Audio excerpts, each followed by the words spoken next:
in with his sources both in India and China. This is the first bilateral between Prime Minister Modi and Xi Jinping since the Galwan clash in 2020. It's a very, very big bilateral. There are lots of expectations, but they are being calibrated and tempered because of the realities, obviously, that exist between the two countries. There's a huge number of things to discuss. At this point, we understand that the meeting will last about 40 minutes. It's behind closed doors, obviously, but there will be images here on NDTV anytime now. Very, very shortly, there will be that Kodak moment, that photo op where the two leaders actually shake hands and pose for the cameras. So we will get you those pictures first here on NDTV. So keep looking at your screen because this is the big handshake of the year. It has been accelerated, it has been catalyzed by what's been happening between India and the United States. But this is quite independently and quite separately a relationship that has been through a great deal of historic turbulence in the last 5 to 6 years. And that's the reason why what happens in Tanjin today will radiate out and shape the India-China relationship in the years going forward. Vishnu, big news break by you here. I think what is interesting, Shiv, and just again confirming for our viewers that the two leaders are now talking, is very much premised on what was agreed on a couple of days back between Wang Yi, the Chinese foreign minister, and Ajit Dovala, our special representative, and also Mr. Jaishankar. What have they agreed on? They have agreed on special representatives mechanism on the boundary question to keep more on that. More talks between the National Security Advisor, the External Affairs Minister, etc., etc. There will be a water resources cooperation effort as well. China has agreed to lift restrictions on the export of fertilizers, rare earth materials, and tunnel boring machines to India after this meeting a couple of days back. The Kailash Mansarovar Yatra was resumed. It will become bigger right now. The granting of visas for nationals of either country, direct flights between India and China. Now, that's one part of it. The other part of it is the big issue. There is only one massive issue between India and China, the border issue, which is the boundary. Yeah. Delimitation of the boundary. There has been a renewed thrust in referring to the 2015 bilateral agreement between India and China. Once again, the two sides are going back to agreements which have existed to ensure that there is peace. The word de-escalation is now seeing use again, as also disengagement. Disengagement is when soldiers who are eyeball to eyeball move back a little bit, they move away from their contact points. De-escalation is when you look at the larger issue. So now, in those talks in New Delhi a few days back, there has been an agreement that, look, right, let's get back to the larger picture, and for that we need political direction from our leaders. Presumably, that political direction is being addressed over here. Now, that doesn't mean that India and China say it's all over, we're all friends, and this is the no. It's not a boundary, it's a border. No. But there will be direction. And so we're going to have to see if it's low-hanging fruit or something larger. Okay. Is it going to be low-hanging fruit or something larger? We will know in the next maybe 20-25 minutes. I'm guessing the first indications from this meeting will come out. There will be lots of analysis of body language about the initial comments, the public comments, whether there's going to be a joint statement. As of now, there is going to be no joint statement. But Aditya Rajkol is on the ground in Tanjin. Priyanka Deo joins us from Chicago. Aditya, a confirmation that the meeting has begun. Just take us through very quickly what you've been hearing. No joint statement expected as of now. It's going to be a 40-minute conversation, Aditya. That's right. We can confirm from ground here at the SCO summit that on the sidelines, the first big meeting between Xi Jinping and Prime Minister Modi has begun. This is at the hotel where the Chinese president and the Chinese delegation is staying in the city. And of course, there's a lot being said discussed about the Modi-Xi Jinping meeting. What will be the result of it? Will there be some major announcements or decisions that will be taken? As per my sources, clearly no. There are no joint statement that is expected. What we do expect, however, is that some headway will be made, some positive direction towards people-to-people contact, towards some beginnings of structured, bilateral cooperation to an extent in the framework of the people-to-people contact. Of course, there are many, many irritants, including that of the border in eastern Ladakh and the provocations that have come in. There hasn't been any kind of a consensus that's been achieved there, apart from the status quo that continues. There is, of course, the question of the delimitation that Vishnu pointed out. And apart from that, the continuous support of China towards Pakistan on terrorism. This is one major issue that would be discussed as well. The issue of the Delhi, Beijing flight is under works. There are a lot of technical details that the flight operators need to discuss in detail, threadbare, that need to be implemented. And of course, the Kailash Mansarovar Yatra and the hydro statistics sharing is a very critical component of this bilateral dialogue. So this is the SCO summit, and the big headline from here is the SCO summit, not the bilateral, clearly, because this is just one of the meetings that are taking place here. I've spoken to several diplomats, here last night at dinner, who are positive, who are saying that, this is a meeting in a positive direction, but certainly not much can be expected out of one meeting that is taking place here on the sidelines of the SCO. Perhaps there needs to be a planning for a bilateral visit either to New Delhi or Beijing later this year or early next year. Now that we know that Quad may or may not happen, that's a question hanging in the air. There is certainly more bilateral cooperation that is expected between India and China. And of course, reiteration of the bilateral between India and Russia as well. But the key meeting between Modi and Xi has already begun.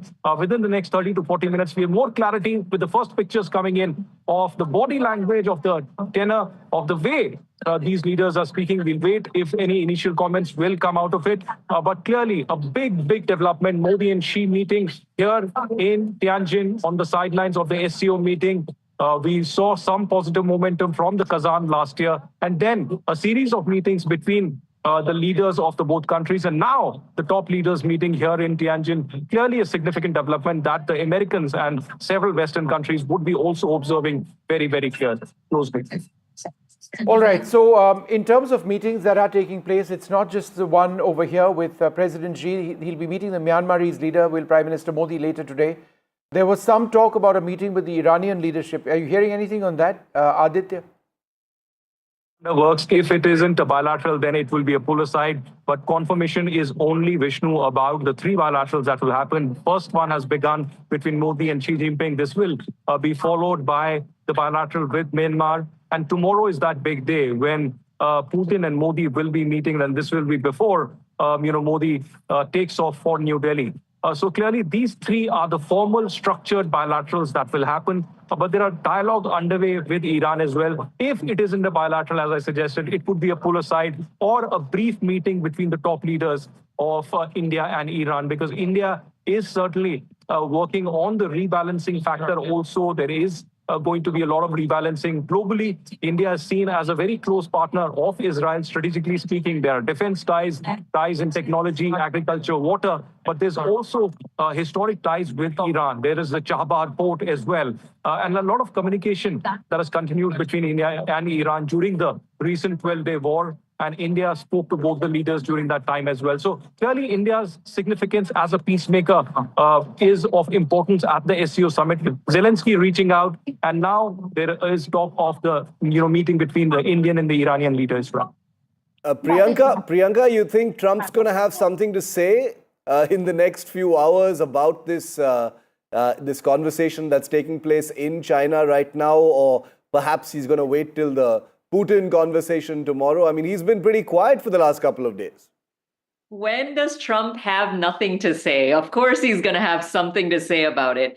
But I think that he is going to wait until tomorrow, because tomorrow is a bit more relevant, and he's going to wait to see how Modi is handling both Xi as well as Putin tomorrow.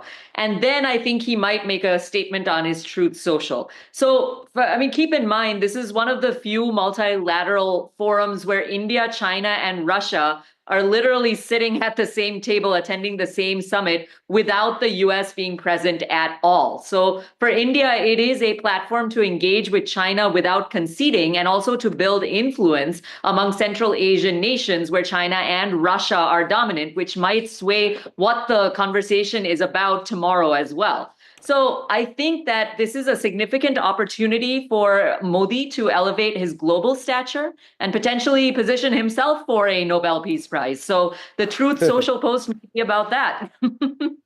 Shiv and Aditya, let's just go through two key parts of the statement which was made in Delhi when Wang Yi was over here, because I think this visit and this bilateral now taking place is literally premised on these two statements. I'll read it out. The need to take a political perspective of the overall bilateral relationship while seeking a fair, reasonable, and mutually acceptable framework for settlement of the boundary question in accordance with the agreement on political parameters and guiding principles for settlement of the India-China boundary question signed in 2005. Lots of words, but essentially Wang Yi and Ajit Doval basically saying that India and China have now gone back to the 2005 India-China boundary question issue, that agreement between both sides, because after Galwan, all previous agreements were thrown away. I mean, we were almost at a state of war. So they've gone back to the basis upon which they want to figure out the problems. And number two, setting up an expert group under the working mechanism for consultation and coordination on the India-China border affairs to explore, quote, early harvest in boundary delimitation in the India-China border areas. Now, the word early harvest, Aditya, came up in the Chinese readout as well. So they actually do want some takeaways. I mean, how would you look at these 2 points as being the basis of the talks taking place now? Well, certainly there's been a positive headway. There's no doubt about that. And as we've discussed, the Trump tariffs have only tried to speed up the entire process of India and China trying to rebalance and think of getting together. I think Wang Yi meeting with Ajit Doval was very, very critical. That set the tone of the meeting between Modi and Xi here on the sidelines of the SCO, and the 5 points that were agreed on, 2 of them that you elaborated about the working committee and the expert group on the boundary question. And of course, on the sidelines, on some people-to-people contact measures are very critical. So on the boundary question as well, we do expect some headway taking shape here. The formation of that expert group and the working committee will look into a time-bound resolution, at least in some areas. But will it happen? How long will it take is something that we need to wait and watch. But certainly China has proposed about the early harvest and about the boundary question. And this we speak even as Modi and Xi are meeting right now. There's a lot happening inside that room, and we're waiting for the details of the same. It's a big, big development with 2 major economies meeting together, discussing, among other things, trade as well, and resetting of the ties to begin with in a positive direction. As Priyanka said, Trump and the entire Trump administration would be watching it very, very closely.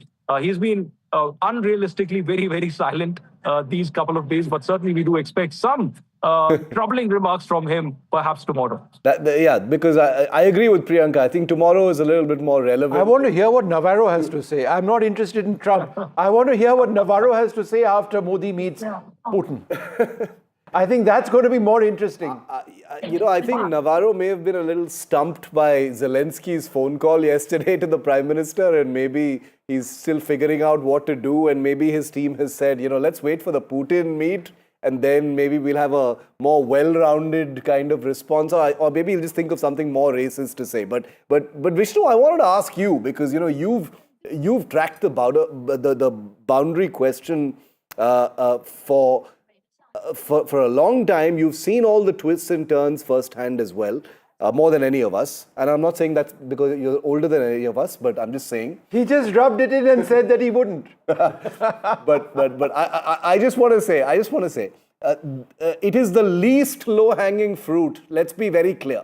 I think we can agree on that. The boundary question is the most aggressive issue between the 2 sides. It is the biggest issue between the 2 sides. It is the most stubborn issue between the 2 sides.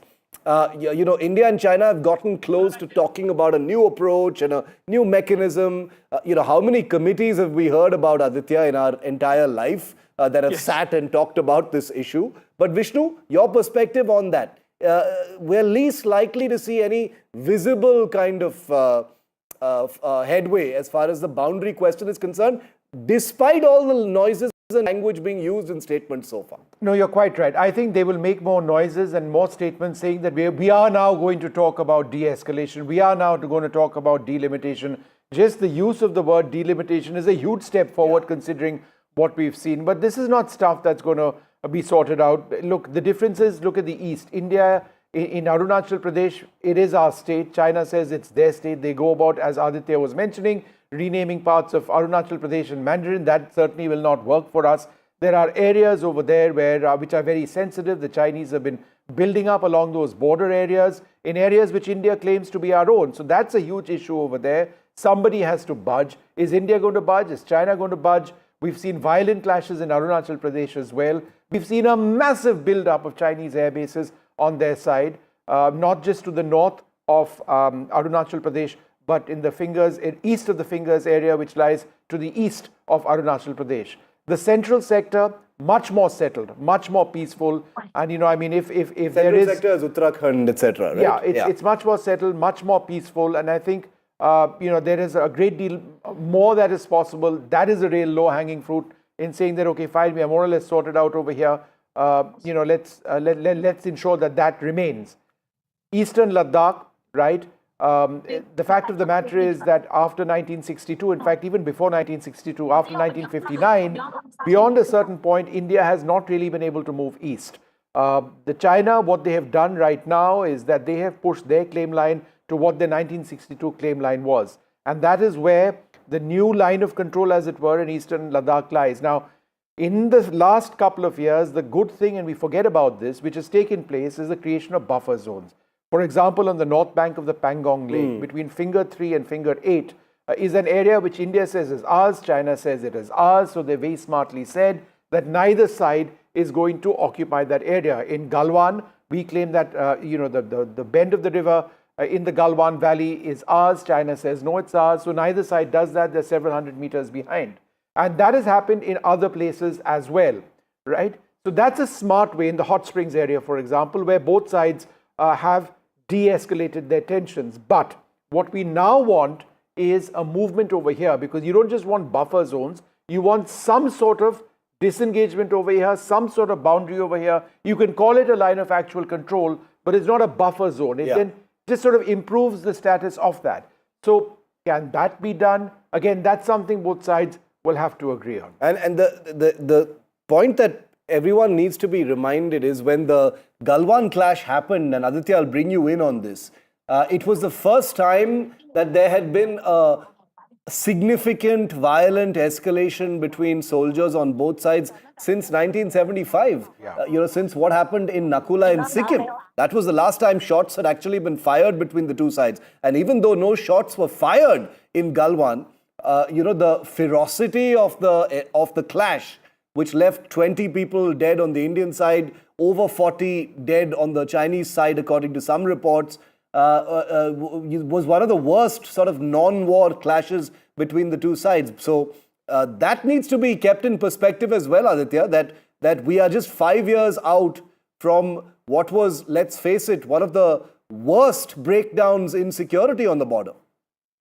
Well, absolutely, Shiv. There's no compromise when it comes to sovereignty or security, especially of our armed forces who are protecting and at the LAC all across. What happened in Galwan was unprecedented, unheard of really in many, many years. In more than 4 decades, very, very gory violence being reported, violent clashes in which we lost 20 of our brave hearts. And there were unprecedented losses on the Chinese side, which never really came out in open. At least the exact number did not come out, or the martyrs were not given the farewell that they really deserved. But the question really here is that, will we forget Galwan? Clearly, no. We will not forget Galwan, and we will certainly point out that there's much more that needs to be decided, that needs to be told to the Chinese about the sovereignty issue, about the boundary issue. But there needs to be some positive steps that need to be taken. Clearly, nobody expects that within a span of a few months or a years, there can be a resolution of the boundary question, particularly in Eastern Ladakh and all across the LOC. But certainly, the Chinese need to be much more pragmatic in their approach.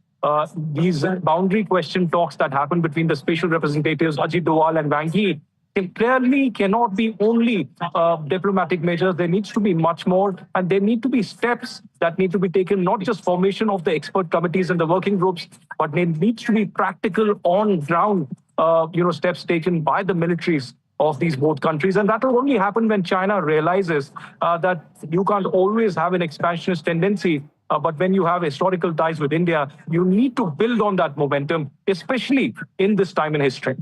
No, absolutely. And that's salami slicing of territory, which we've seen not just along the frontier with India, but what has taken place in the north of Bhutan. A completely, totally 100% defenseless country, in the Doklam area, since both sides actually moved back. I was in China several years back when the Doklam issue, Aditya, was being resolved. I was actually on CGTN TV. And then in a panel discussion, I found the Chinese anchors being particularly aggressive towards me. In the course of that recording, Shiv, in the course of that recording, an agreement was arrived at. And within the next 5 minutes, the tone of the anchors was extremely conciliatory with me. Interesting. I mean, I think that also, the story you've just told us, Vishnu, also shows that the talks between India and China, whether they're going to arrive at something that nobody expects, happens until the last minute. I actually want to, try and understand what happens inside these meetings, Vishnu. Who all are inside that room? Aditya, inside that room, inside that, the venue at that hotel in Tanjin, where the two leaders are meeting right now, who all are in there with them? Just so our viewers know. Well, there's no confirmation on External Affairs Minister Jaishankar, that I can tell you. We're not sure if Jaishankar is there because there were reports. We've got the first pictures on air, Aditya. You can keep going, but we've got the first pictures on air of the Prime Minister arriving at the venue for that. Vishnu, this is the Prime Minister arriving at the venue for that bilateral. Yeah. Remember, it's not taking place at the SCO venue, as Aditya was mentioning. It's taking place in the hotel where President Xi is. Prime Minister Modi has gone in over there and with his delegation. So these are the very first pictures, and we've got it first on NDTV of the Prime Minister of India arriving in Tianjin in the hotel where President Xi is, where the talks have now been going on for the last 28 minutes. So the first pictures, Aditya, the Prime Minister arriving for the bilateral. We'll have the picture of the handshake any moment now, Aditya.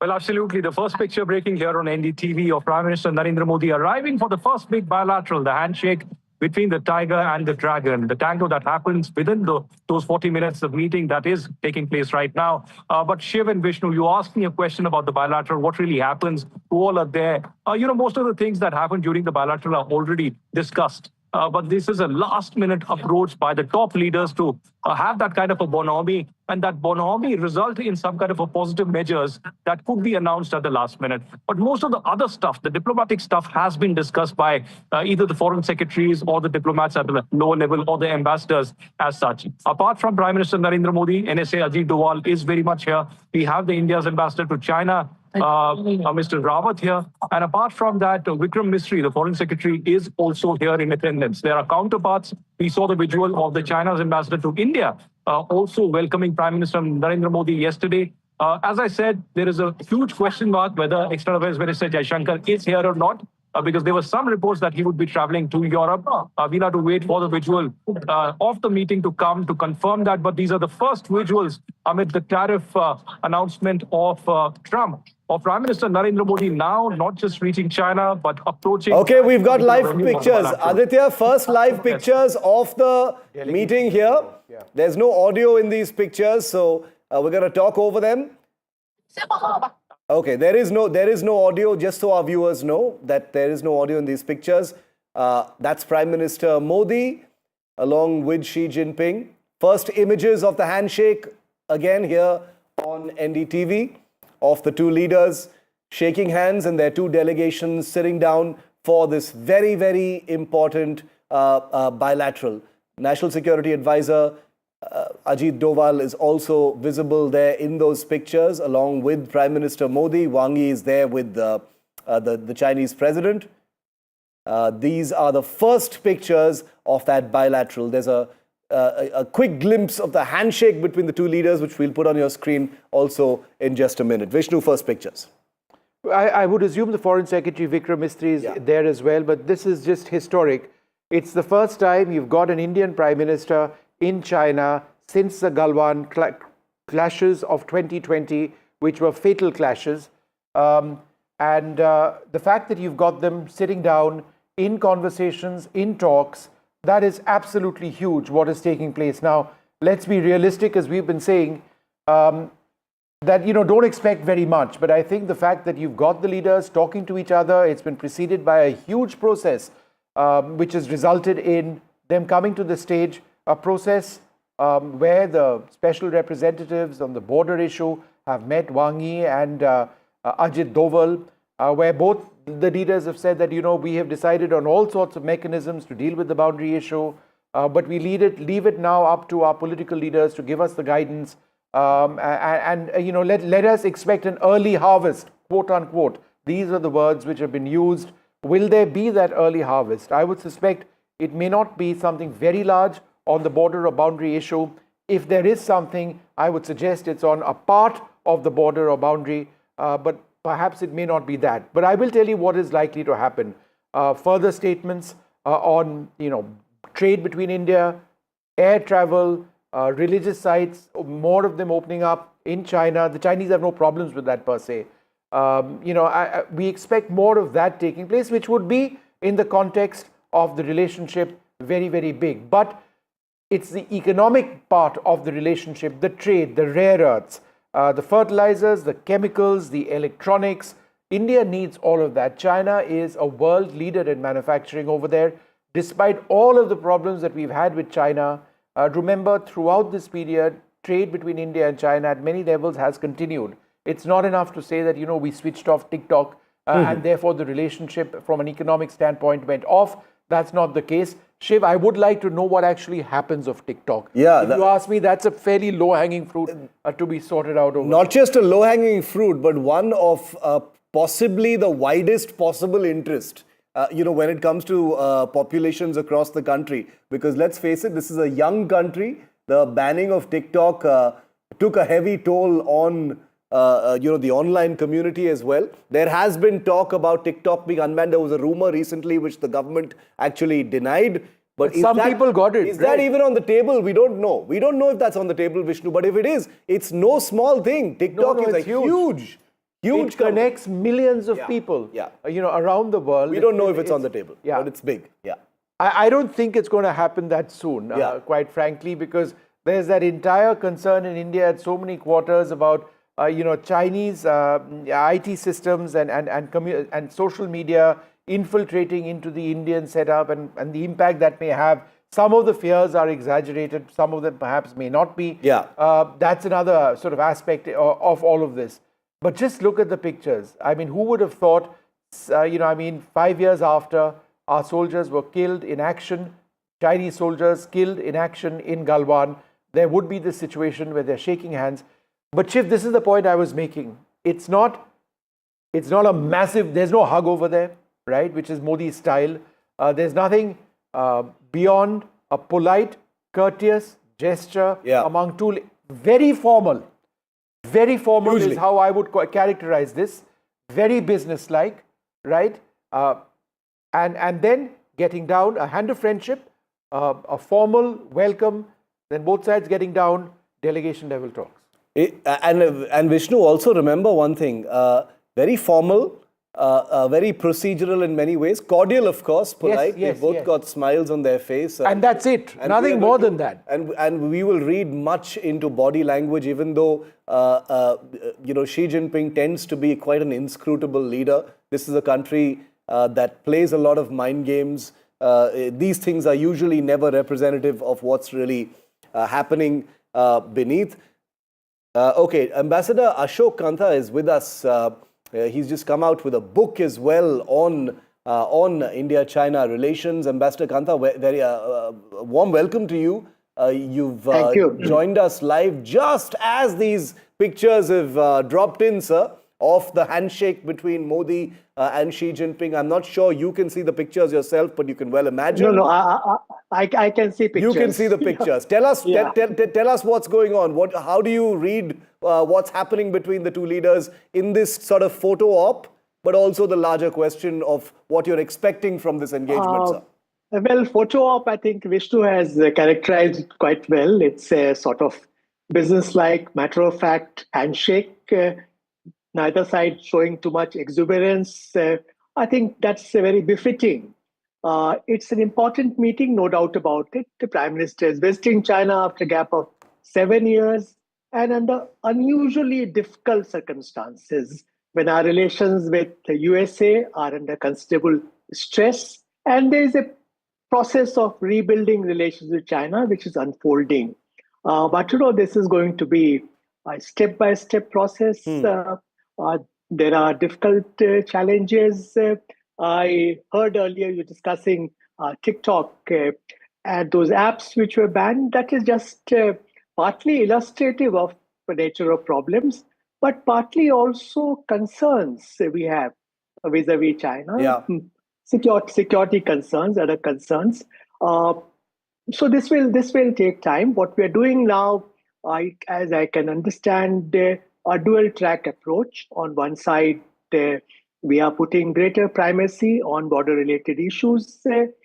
During last meeting of special representatives, we agreed to explore, early harvest and also, start the process of discussions on principles of de-escalation. And in parallel, we will move ahead with what we call people-to-people contacts and economic engagement. But if I could just enter a word of caution there, since you were referring to early harvest earlier, this is something we had explored with China. This is a Chinese proposal. At that time, it was limited to Sikkim sector alone. And after very careful consideration, we have turned down the proposal. No, but Ambassador because we didn't Kanta, could you clarify? Sikkim has a border, right, with China? Yes. And Nathula Pass is the major pass through where the border stands. And then east of that, Yeah. of course, is Doklam, which is Bhutan, as far as we are concerned.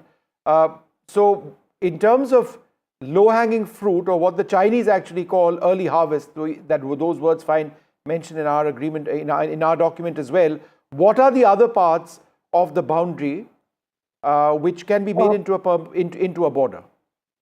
Vishnu, if we go as per understandings contained in Agreement on Political Parameters and Guiding Principles, April 2005, I happened to be lead negotiator for that. It envisages a package approach where we look at all sectors of boundary. We were not inclined to look at piecemeal approach limited only to Sikkim sector. As a via media, we had discussed possibility. At the minimum, we must settle both Sikkim and middle sector. Then we can leave eastern sector and western sector. This is absolutely amazing. We've got the person who led the negotiations in the 2005 India-China boundary question on our screens right now, and that's what's been referred to in all of the sort of mentions, documents a couple of days back. So the parameters and guiding principles for settlement. The fact, Ambassador Kanta, that they're actually talking about that, right? Because everything was thrown away after Galwan is by itself significant, right? I think that's very significant that, the consensus which was reached between National Security Advisor and Foreign Minister Wang Yi in their capacity as the respective special representatives in boundary question reaffirmed Agreement of 2005 on political parameters and guiding principles. So essentially, it involves a negotiated political settlement. And certain principles and parameters have been agreed, and we should adhere to them. I think they are very important, and from our point of view, they are good markers. But Ambassador Kanta, in as much as you talk about the 2005 agreement, which was of course landmark, we've seen the Chinese violate that in letter and in spirit through Salami slicing of territory, not just territory India claims, but look at what's happening in Bhutan, across the Himalayan frontier. It's something I've spent years outlining through satellite imagery. It is an absolute fact. So, does there is there willingness to go back, sir, to 2005? Is it an acceptance of the fact that what they've been doing will stop? No, I'm not at all convinced that that's going to stop. Yeah. I think we have to go by their action on ground rather than their sort of assurances. And action on ground has not been very encouraging, though of late I must say that the border areas are relatively peaceful. But there has been no progress toward de-escalation, so we still have troops are deployed in very high numbers, which is not a happy situation. So, a point I'm trying to make that some people are arguing in terms of reset in relations.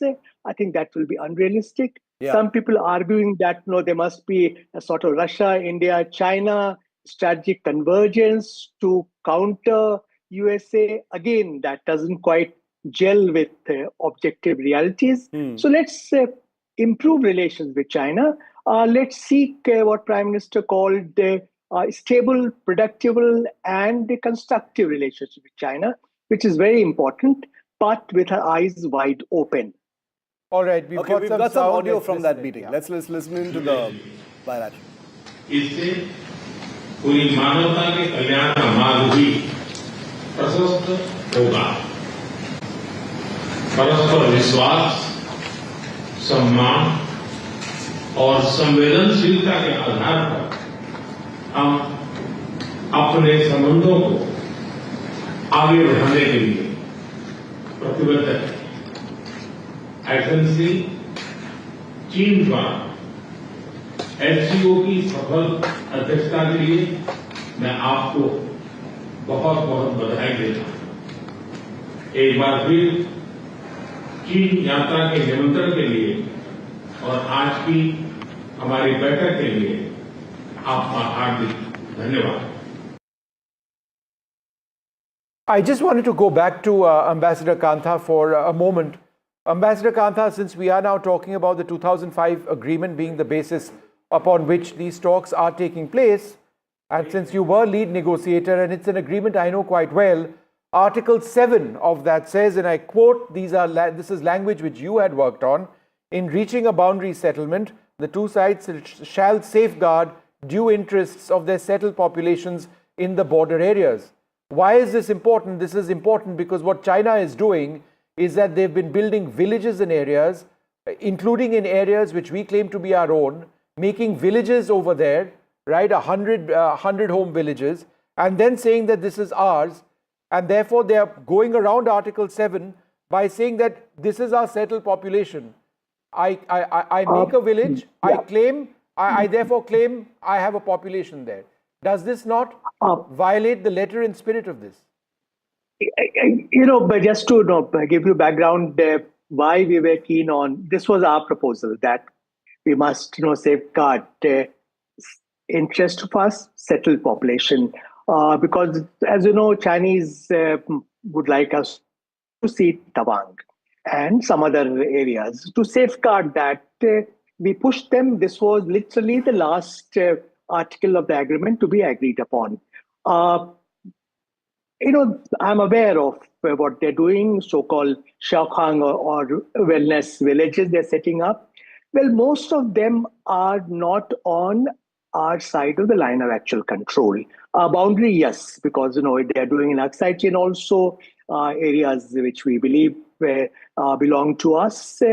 But in terms of changing the alignment of line of actual control, so far, I don't think there has been any big impact. They are constructing these villages on a much lower scale. We also have our Vibrant Villages program.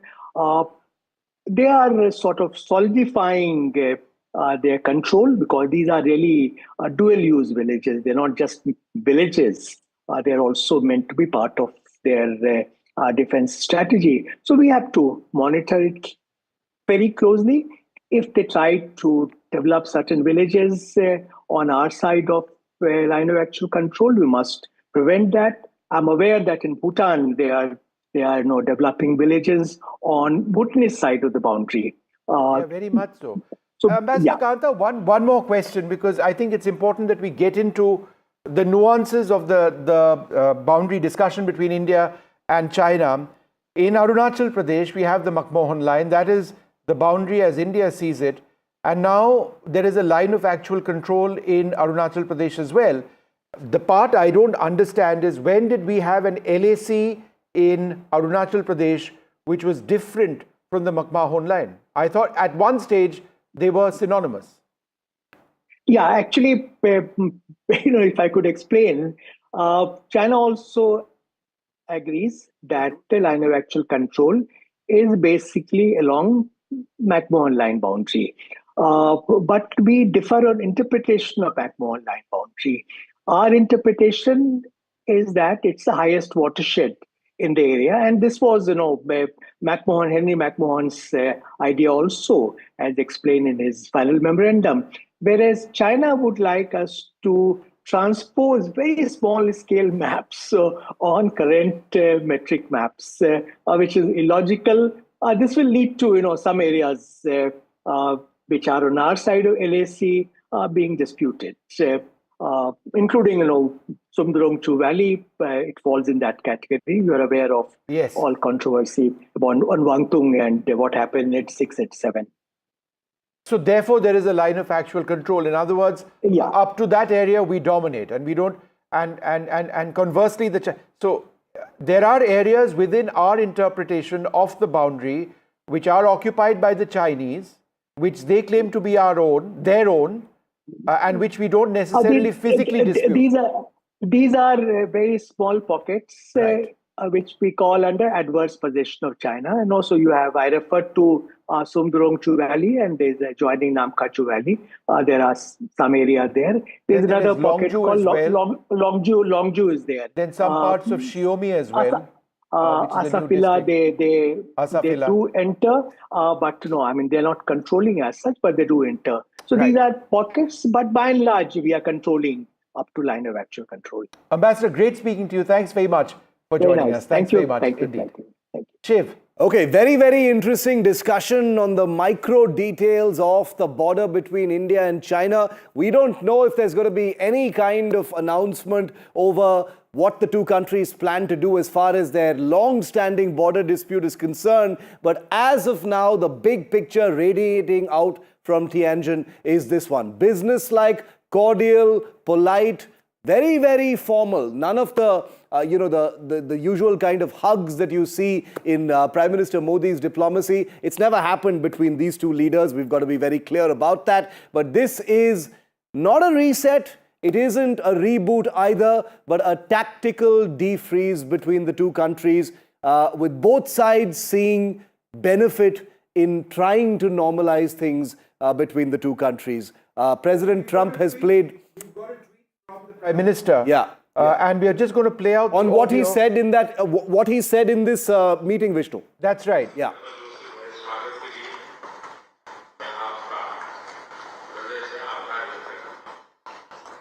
Okay, I think Vishnu's got some audio playing. Let's just try We'll try and get that audio out for you in a moment. I think that's what we've already got on air, Vishnu. Let's play that. Let's play out what the Prime Minister has said in that message at the bilateral. And he tweeted it out just now. Yeah. Let's play that out.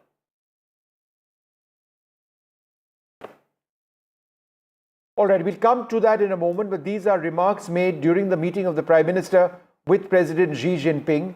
That is out now. We will try and sort of bring you details of that in just a few moments from now. You guys are just not able to keep But let's continue with our programming on this.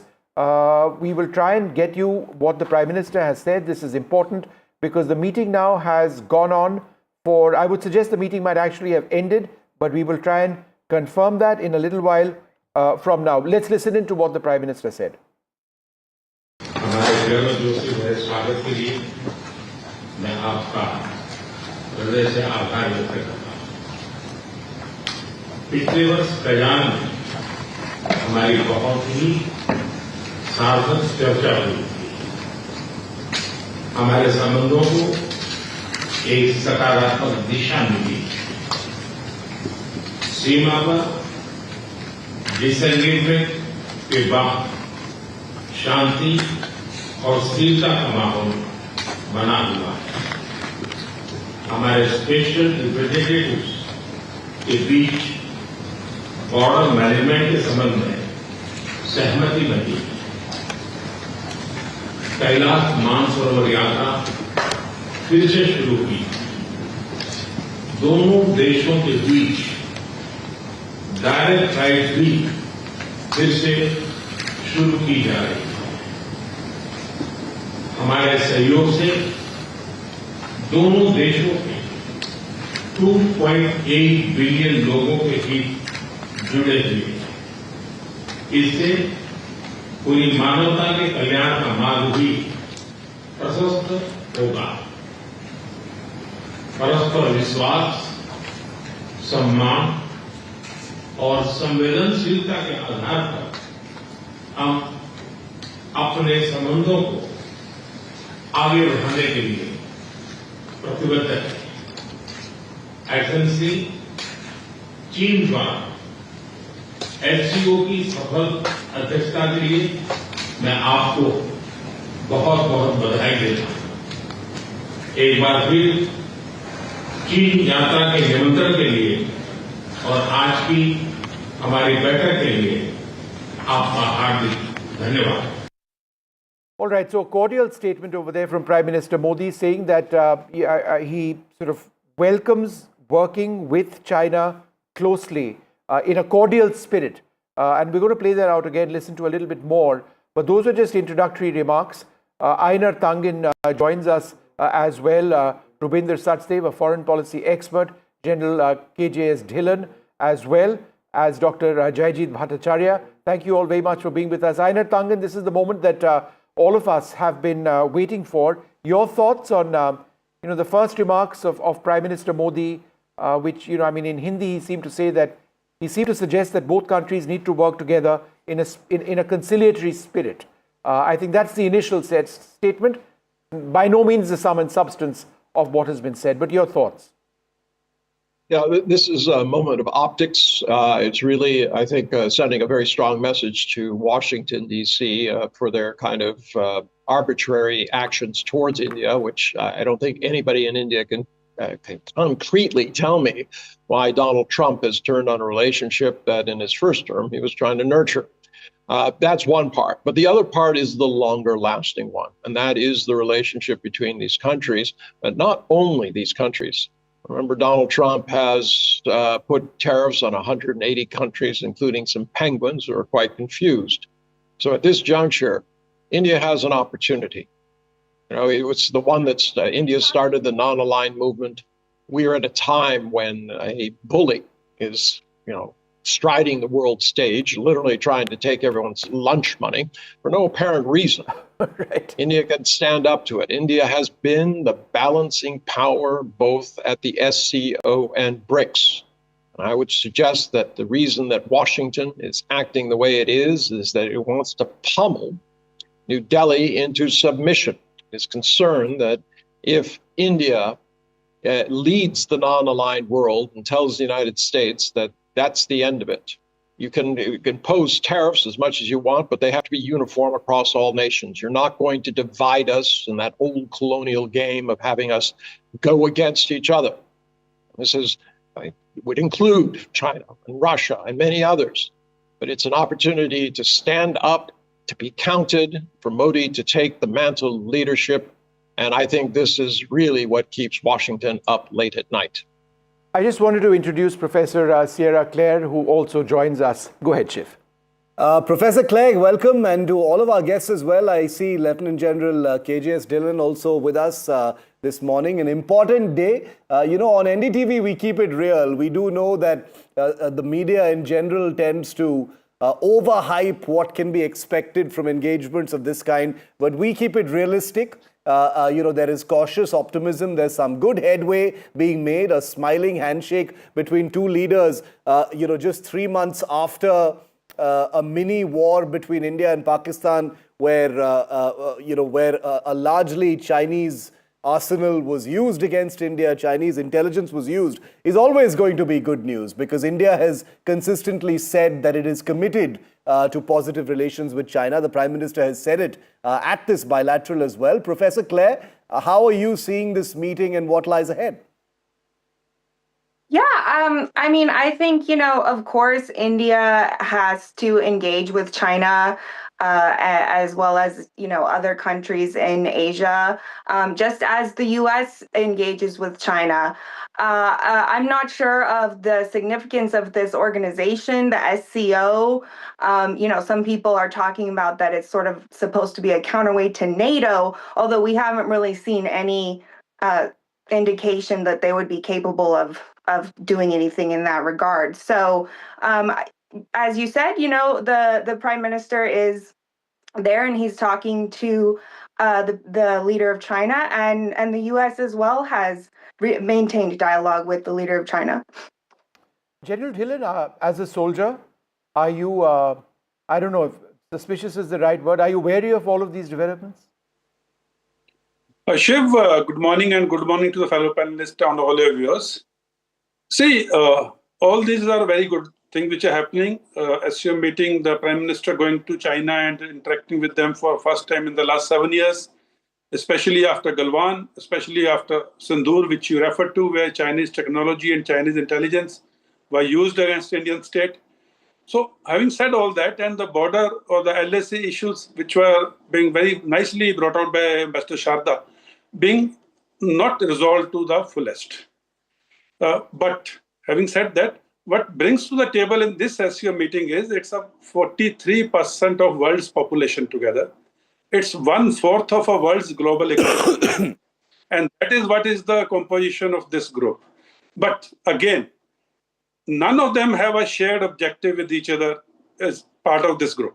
India is the only practicing democracy, 100%. Rest of them are only democracies in bits and pieces. But as it is, we are in the times of uncertainty in the policies. We are in the time where world is being shaken to multipolarity, and the multipolarity, the three major poles, the three major nuclear powers, Russia, China, and India, are part of this group. So all these are things, but we have to tread with caution. We have to tread with caution on long-term sustainable realignments. Sure. One meeting does not make a way for the long-term realignments. It takes a lot of self and mutual confidence. The mutual trust is missing. There's a trust deficit, especially after the LAC incidents and Operation Sindoor, and of course the long-standing boundary dispute. Having said all this, I look at this meeting as a very positive thing and hoping for positive outcomes. But as they say, it's all very good, but keep your powder dry. That is the most important thing as a soldier. We should never let our guard down because of peace things are being taught. We have a history of Hindi Chini Bhai Bhai and then 62. So I will end it at that because we must go ahead with these meetings and these initiatives. But we must be self-reliant in defense. Okay. The forward movement is that the two sides are engaged, and as long as they remain engaged, and let's remember, Vishnu, that the two sides have remained engaged and held periodic rounds of talks right through their entire standoff. Military level talks in dozens of rounds. That's right, dozens of rounds of keep talks. the peace essentially on the ground, very tactical level, this area. Yeah. Let's get a word in from Dr. Jayajit Bhattacharya, President of the Center for Digital Economy Policy Research as well. Dr. Bhattacharya, that meeting is still on, we understand, between Prime Minister Modi and President Xi Jinping. Much has been said by way of what the takeaways might actually be. But how are you, as an overview, seeing this handshake and what it might lead to? Just as in domestic politics, there are no permanent friends and no permanent enemies, and the Lieutenant General was kind of hinting at that. Similarly, in geopolitics, there is no permanent enemy and no permanent friends. It'll keep shifting. Are we moving from the Russia camp to the US camp to the China camp, or moving towards the Russia camp? Well, the fact of the matter is we are 16% of the global population. Now, within the SCO, if you look at it, between Russia, China, and India, we are 95% of the SCO economy. We are a significant part of the landmass. And therefore, it is basically a grouping which is around the interest of Russia, India, and China, and others will be falling in. And it's for the others to decide whether they want to be part of this grouping or they want to be part of the US grouping. But one of the sobering thoughts is that the US is still larger in terms of economy than the key members of SCO. So the SCO is more turning out to be a counterweight to the US. Most people who have a beef in terms of most nations who have a beef with US are moving toward SCO. So if you look at the key economies, it's Russia, it's China, it's Iran. These are the economies which are the biggest in SCO besides India. And all of them seem to be having an adversarial relationship with the US. So it's turning out to be, what Quad was for China, SCO is turning out to be for US. So it's a very interesting development. It will also attempt to create some kind of an economic bloc because that's really the need of the hour. One of the reasons why India has very enthusiastically gone for SCO. Let me just interrupt you for one moment. I've got an update from Tanjin. The meeting between the Prime Minister and President Xi is now over. It's 10:31. What time did the talk start? 9:30. 9:30, yeah. So it's gone on for an hour. Yeah. It's gone on for an hour. It was meant to be 40 minutes. It's gone on for an hour. Hopefully, we'll get a word on, and Aditya Raj call with us as well now. Aditya, do we have Aditya? Yeah, he does. He's with us. All right, Aditya. The update is that as you would know, is that the meeting between the Prime Minister and President Xi is now over. It's gone on for approximately 50 minutes. In the little statement that we heard from the Prime Minister, which we're going to play out once again, they were reading from prepared notes. Obviously, they tend to do that. But do we have any idea, basic stuff on what they may have discussed? Yes, Shiv and Vishnu, the meeting continues. Nobody had expected this. We had expected that it will be 30 to 40 minutes. It's been more than an hour Aditya, already. I can confirm it's just ended. Okay. 50 minutes it's ended. Yeah. Great. Yeah, it's just about ended. 60 to 62 minutes long meeting between the Chinese President Xi Jinping and Prime Minister Narendra Modi. Of course, that initial 1.5-minute initial statement by the Prime Minister giving a crux of what's happened over the last 1 year since the Kazan meeting, where, of course, there was some positive headway. And he referred to the recent border management meeting also between Wang Yi and, of course, Ajit Doval. Ajit Doval is very much present there. And that meeting was in many ways to set the foundation of this particular meeting in Tianjin on the sidelines of the SCO. We expect that implementation of the direct flight between Delhi and Beijing, apart from that, the Kailash Mansarovar Yatra, that has already taken place and has been welcomed by the Prime Minister and the Indian government. And apart from that, there is relative peace right now. There's a status quo after the border management talks. But this needs to be taken to the next level, not just the expert groups and the working committees, but also implementation down on ground. But there are various technical details that one has to go into, and these are military level engagements that need to also happen side by side with the diplomatic talks that are happening. So we expect a statement that will come out, whether this will be in the form of a text or we will see a foreign secretary speaking towards the evening. That needs to be clear. But we do know that there is a press conference from the India's Ministry of External Affairs that will take place around 6:30 p.m. India time. It will be around 9 p.m. here in Tianjin. But yes, all eyes on what are the agreements that have been made and what exactly would be the consensus and the roadmap that India and China arrive at from here in Tianjin on the sidelines of the SCO. Aditya, stay with me. I want to on that point. I wanted to bring in Ainar Tanjin on this. Mr. Tanjin, what would you say would be an acceptable outcome according to you? At this point, we understand there isn't going to be a joint statement. There will probably be a press conference later, by the two sides separately, maybe. In your view, speaking of specifics, what would be a good outcome? Well, I like the image of an early harvest, but in order to have a harvest, you have to plant seeds. I think those were planted back in October. And right now, what they're trying to do is figure out how to make those. So drawing down the number of troops on both sides of the borders, I think would be very good on the security front. As I said, it'll take time to build trust on both sides to get past the narratives that have developed over these many years. On the economic side, I expect more more progress. It's transactional. It fits very closely with the fact that Modi has talked about what happened since last October, and there are promising things already in progress, as was mentioned, rare earths, tunnel boring machines, fertilizers, etc. These are all things that are positive, but they have to be built on. So hopefully there'll be more than just how a few things listed that will be put out. Start talking about frameworks, especially in terms for India's sake, how to manage investment by Chinese firms who are anxious to go out, how to deal with technology transfers, which would be very, very useful for India. India has a massive labor dividend that needs to be used. China is not in a position anymore to do that kind of work because of the relatively higher wages. So these are two countries who are poised to work together. But beyond that, please do not lose sight of the fact that this is not a meeting solely about China and India. It is really about a whole bunch of nations who are now very, very concerned. And SCO is not like NATO. NATO is an organization that looks for external threats, identifies them, and says they're the enemy.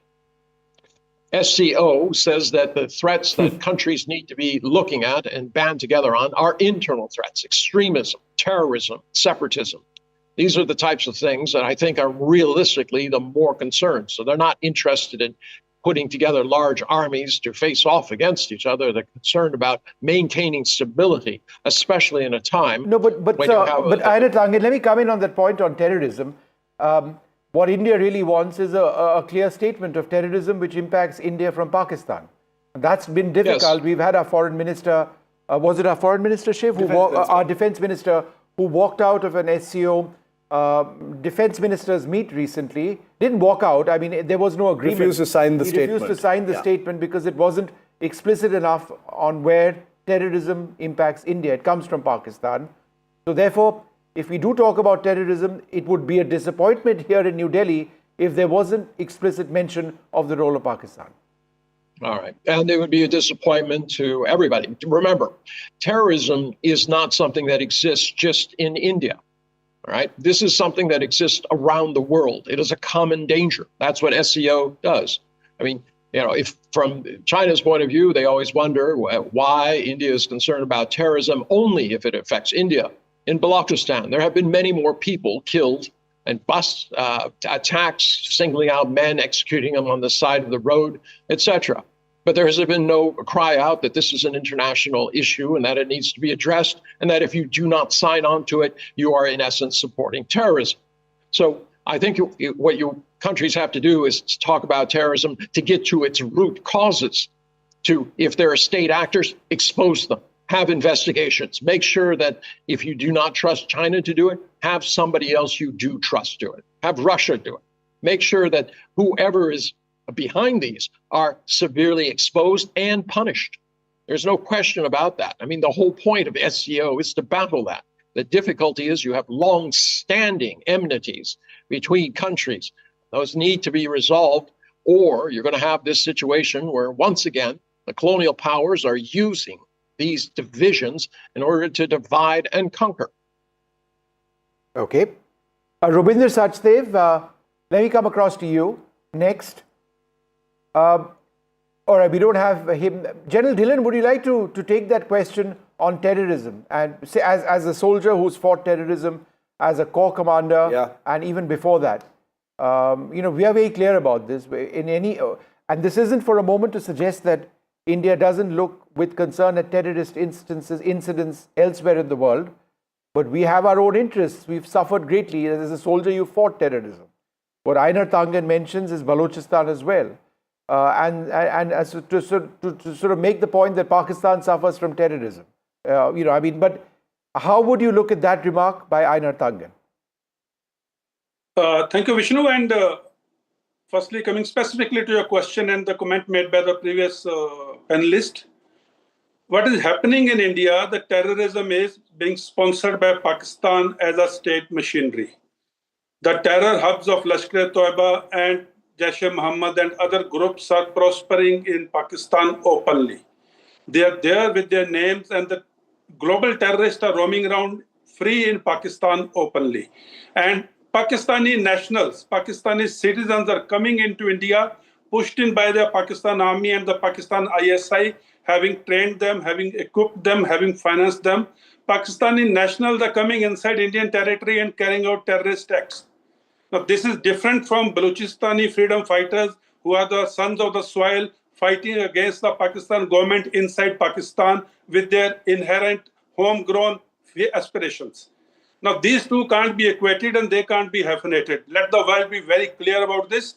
India's terrorism is sponsored by Pakistan, trained in Pakistan, equipped in Pakistan, financed in Pakistan, manned by Pakistanis, headquartered in Pakistan, and pushed with the active support of Pakistan Army under ceasefire violation inside Indian territory. Now, there's a difference here. A Balochi freedom fighter, son of the soil, aspiring to create an independent state within Pakistan, fighting that government is absolutely a different thing. They can't be equated, and let there be no doubt about it. Okay. Now, having said Yeah, go ahead, General. Other thing which I expect, sorry if you, sorry, okay. No, General, carry on. Yeah, other thing which I expect from SCO meeting is more, see, like someone said earlier, early harvesting is, jo ho sakta wo kare. The disengagement has happened in few areas. I would expect the disengagements on the line of actual control and the international boundary to be complete in all sectors, and we go back to a particular deadline. Thereafterwards, the confidence building measures and further deliberations can bring us the ultimate solution. If you're thinking of ultimate solution in this meeting, sorry, I don't think that will happen. First and foremost step is disengagement at all the points of conflict, including the Fingers area, including Galwan and other areas. That is the second thing which I expect from this meeting.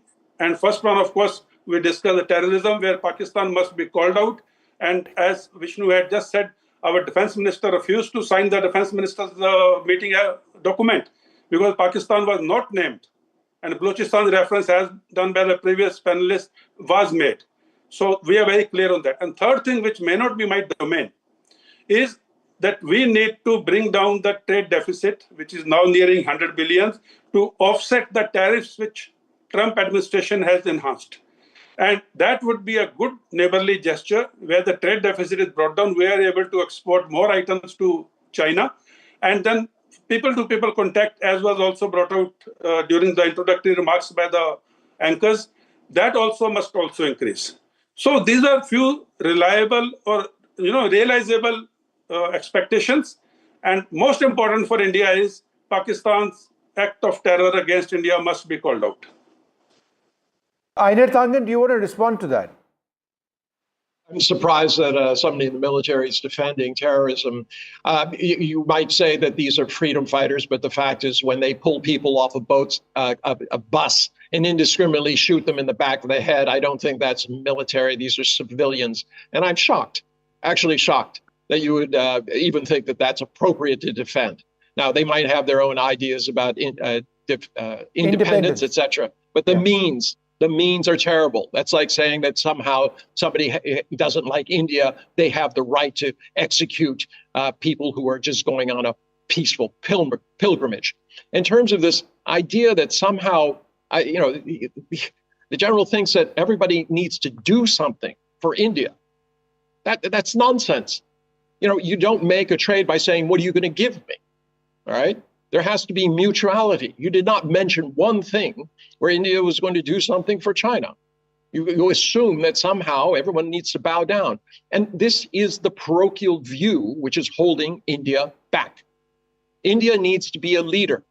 It needs to think beyond itself, to go back to this time when the non-aligned movement was started, when it meant something. This is the culmination moment when India can step forward, be a major player, change the world, deal with the bully in Washington, not sit around and saying, what are you going to do for me? Okay, hang on a second. General, do you want to respond to that?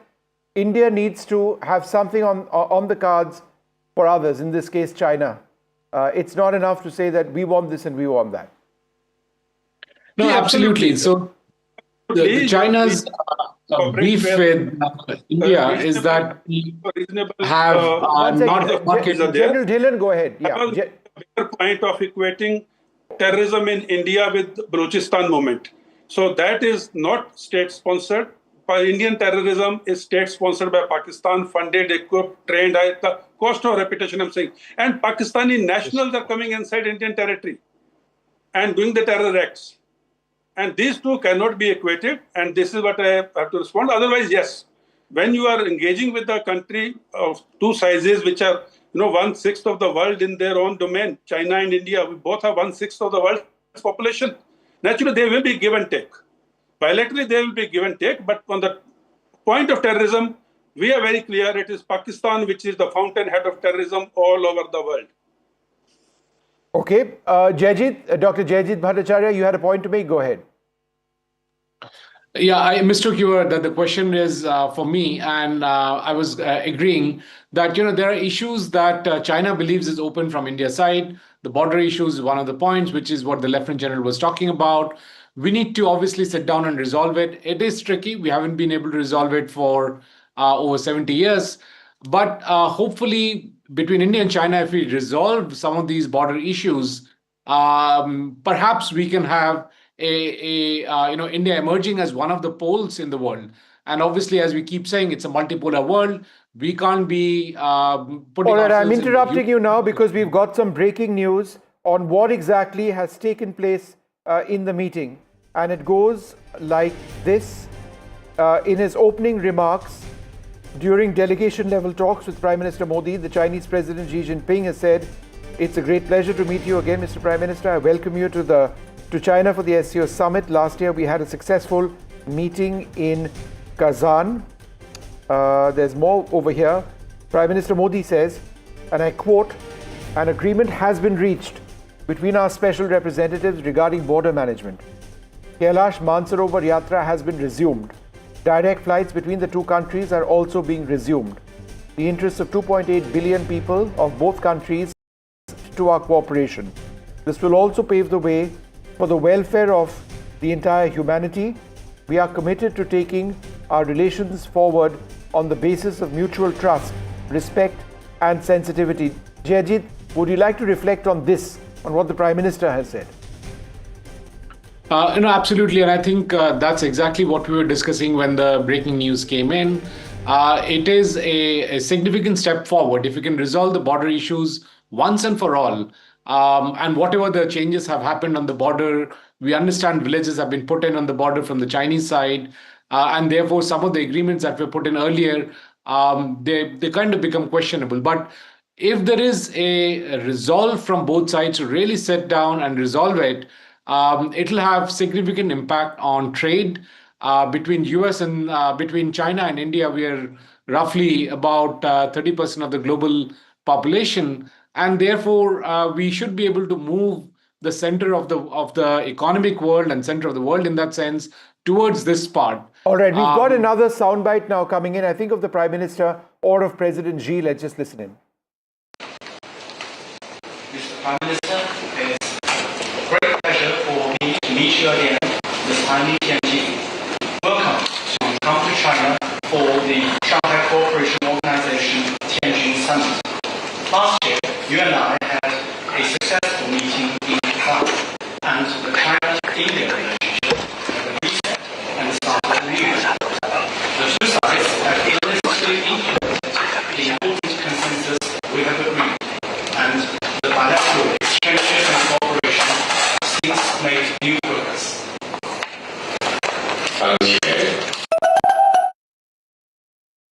All right, so that was just a statement from Xi welcoming Prime Minister Modi. Let me go back to Einar Tanjin. Just some very basic statements over there, but I found the excerpt which we now have from Prime Minister Modi interesting, where he says, and I quote, "An agreement has been reached between our special representatives regarding border management, and the Kailash Mansarovar Yatra has been resumed." So that we know has been resumed, so that's great. But the key part, the key takeaway is that an agreement has been reached between our special representatives regarding border management. Your thoughts? I think that's not a a complete solution. I think what they're talking about is a mechanism to address the troop drawdown. So I don't see this as a major issue. It's just saying, look, baby steps, one step at a time. Trust is important. Trust was destroyed on both sides. And at this juncture, you have to rebuild it. You have to have a mechanism to do that. You have to have communications. And I think that's what he is conveying. And I think it's the right message. We've also got more of what the Chinese president has said. This is an English translation of his opening remarks. I quote, "The world is going towards a transformation. China and India are two of the most civilizational countries. We are the world's two most populous countries and part of the global south. It's vital to be friends, a good neighbor, and the dragon and the elephant to come together." China said this in the past, and I think this is the spirit upon which these talks are taking place. Let me take that back to, who else do we have? Let me take that across to some of our other panelists. Sierra Claire, would you like to come in over here, Professor Claire, on this bonhomie between India and China based on these statements, which we're getting on a real-time basis? Your thoughts? Yes. Well, China and Russia and all of these countries constantly repeat this talking point about the world is changing and China's going to be the leader, or Russia's going to be the leader, or whoever. But the facts on the ground haven't changed. The U.S. remains India's largest trading partner. That's not going to change anytime soon, despite the tariffs. And, the U.S.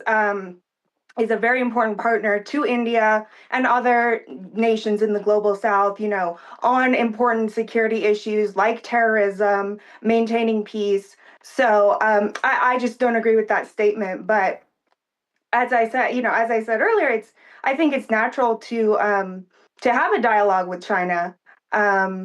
But China is not a very trustworthy partner. So any agreements or any dialogue that happens, I think the U.S. is very skeptical of those type of things coming from China. Einar, Tanjin, how would you respond to that? Obviously, Claire is not an economist. When you have 50% tariffs, that in essence makes sure that there is going to be no trade, at least from the Indian side. So, it will impact the economic and also the political relations between these two countries. And if she's blind to the fact that that's why Modi is there and that's why these statements are being made, you can live in denial, but it doesn't necessarily change the facts. I'm surprised that she would say that, China is an unreliable partner, when in fact it's the U.S. unreliability which is pushing all of this. It is Trump's actions which have coalesced the BRICS grouping and also other countries. And as well as the SCO. I mean, I don't know how she can come to the conclusion, well, we don't like it, so therefore it doesn't exist. That ostrich approach doesn't work. It doesn't make any sense. And given what Washington has done and continues to do in terms of its verbiage and actions against India for no apparent reasons, and she doesn't seem to want to explain why that is, this is going to continue. I mean, belittling a country like India, which is of such great importance to the future in terms of markets and labor, it doesn't even make any sense. So at this point, I would discount a lot of what she said. I don't think it was very factual. I've got more of what President Xi says. He says, and I quote, "This year marks the 75th anniversary of China-India diplomatic relations. Both nations need to handle our relationship from a strategic and long-term perspective. We must also step up to our historic responsibilities to uphold multilateralism, a multipolar world, and more democracy in international institutions, and work together for peace and prosperity in Asia and around the world." This is an area where there's no dispute, Sierra, between India and China. We want strategic autonomy. The word strategic autonomy wasn't mentioned over here, but I think a multipolar world is synonymous with strategic autonomy, which countries like India and China seek. That's not necessarily the way America thinks, but that's something which may be the basis on organizations like BRICS going forward. A multipolar setup, is that something America might accept? I think that that America and President Trump view India as a sovereign nation, as they do China and as they do Russia, as evidenced by Trump directly negotiating with Putin just a couple weeks ago.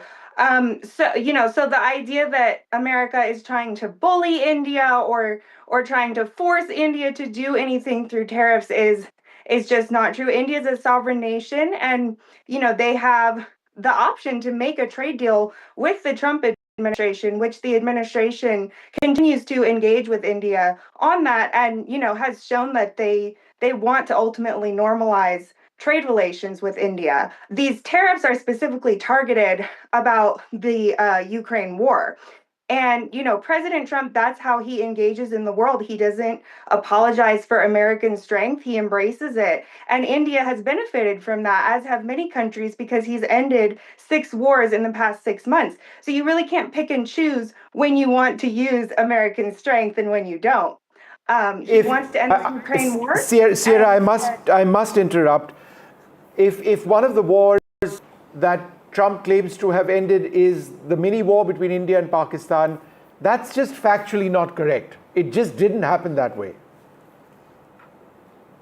I mean, it's a ludicrous claim. Several wars that he's been a key piece in ending or resolving disputes. Were you including the one between India and Pakistan, which on a weekly basis he says that he ended, when we can tell you as independent journalists, both of whom happen to be covering national security, me for 30 years, Shiv for 25 years, that is not the way it happened. Trump did not bring India to the ceasefire table or Pakistan. It was Pakistan that came to the ceasefire table. There were very important conversations between the US Vice President and Indian leaders over here, but the peace process wasn't because of that. The peace process happened because Pakistan said, let's end it. It's not because America told India, you end it as well. They may have suggested that, look, guys, work it out. But India was not bound by that American call for peace, which was a very decent and expected call for peace. But Trump seems to say that he ended the war. He didn't. I don't think President Trump says that he ended the war alone, but he certainly includes it as one of the disputes that he was, a key piece in bringing about the resolution of it. All right. Okay, fair enough. Any further thoughts from Einar Tanjin before we move ahead? Einar? Well, you've heard it. I mean, you're just trying to rewrite history. Trump was not a key player in this. This was something beyond him. And if you start looking at all the, quote, wars that he's ended, they're still fighting. So you tell me there's lots of rhetoric, but what's the reality? And this is the problem. This idea that she says that the U.S. is not bullying the world when you send out 180 letters, including to penguins, saying that you're putting tariffs on them. This is not a diplomacy. This is not responsible statecraft. This isn't even an economic a solution. It is just pure bullying. The biggest kid in the classroom going around and stealing people's lunch money. It's disgusting. All right. We have Xi Jinping saying that the elephant and the dragon should come together. He says it's vital for the elephant and the dragon to come together. We, of course, prefer to call ourselves the tiger, I think, which is more. No, I don't think there's anything wrong with the elephant. There's nothing the wrong elephant with is it. an immensely powerful animal. There's nothing Shiv wrong. and I have had a disagreement about this yesterday. I wanted imagery of an elephant and a dragon, and he insisted that it should be a tiger and a dragon. I see mind games in that, but let's play out what the Chinese president just said. 相互成就伙伴，实现龙象共舞，应当是中印双方的正确选择。 The world today is swept by once-in-a-century transformations. The international situation is both fluid and chaotic. China and India are two ancient civilizations in the East. We're the world's two most populous countries, and we're also important members of the global South. We both shoulder the historical responsibility of improving the well-being of our two peoples, promoting promoting the solidarity and rejuvenation of developing countries, and promoting the progress of human society. It is the right choice for all sides to be friends who have good neighbourly and amicable ties, partners who enable each other's success, and to have the dragon and the elephant dance together.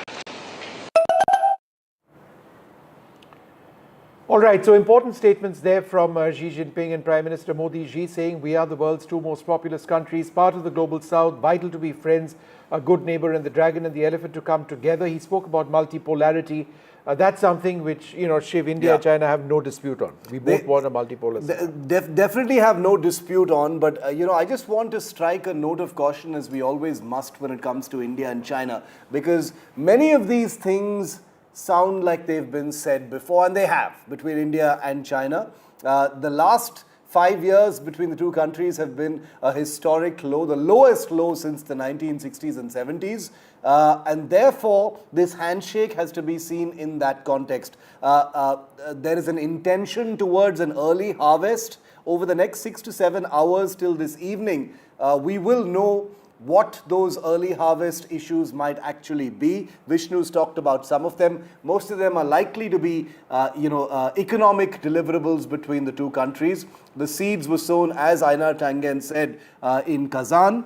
Whether those will be articulated today, I think is going to be the key question, because the optics are good, the cordiality is good, the mood, the body language, all of that is fairly predictable, nothing out of the ordinary here, business-like, procedural, nothing over the top, because this is, after all, India and China. But the key question is really going to be, have the two sides managed to align on some of the more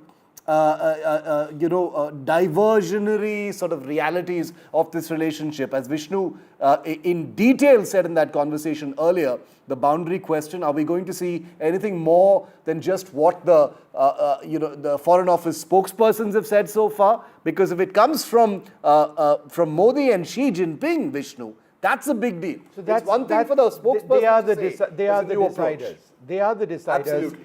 And the words which were used both by the Chinese earlier and India was early harvest. So early harvest in the context of something to do with the boundary is what we are all ultimately hoping for. Will that happen? Let's wait and see. A quick look at the headlines at this hour. That crucial Modi-Xi bilateral meeting has happened in Tanjin. It lasted for 50 minutes. It ended a short while back.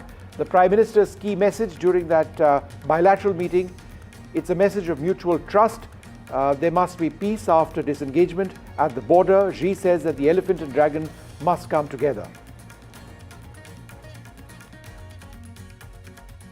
परस्पर विश्वास, सम्मान और संवेदनशीलता के आधार पर हम अपने संबंधों को आगे बढ़ाने के लिए प्रतिबद्ध हैं.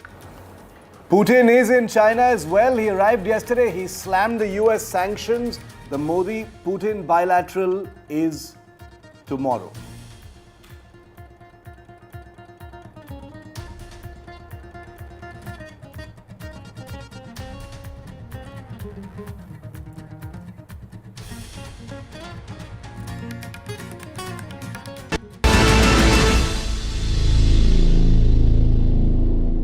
Good morning, everybody. Prime Minister Narendra Modi and Xi Jinping have held a bilateral meeting lasting approximately 50 minutes on the sidelines of the Shanghai Cooperation Organization in Tianjin. This is absolutely huge. It comes in the context of Galwan. Remember, in 2020, there were fatal clashes, military clashes between India and China in eastern Ladakh.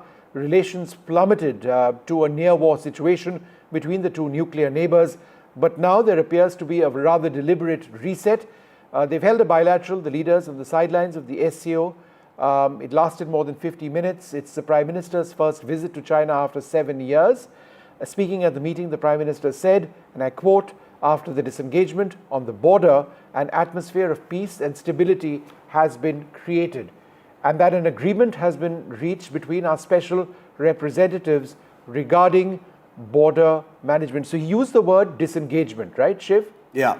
He did, and that's interesting because does it indicate that there is possibly going to be some kind of a takeaway as far as the boundary question? Or there has been disengagement. He said that in his comments at the bilateral itself.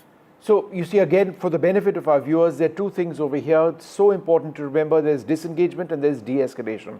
Disengagement is when soldiers move away from their eyeball-to-eyeball contact in areas where Indian and Chinese soldiers are really high altitude places in Ladakh and elsewhere, face off. That's disengagement when they move back. They move back just a little bit.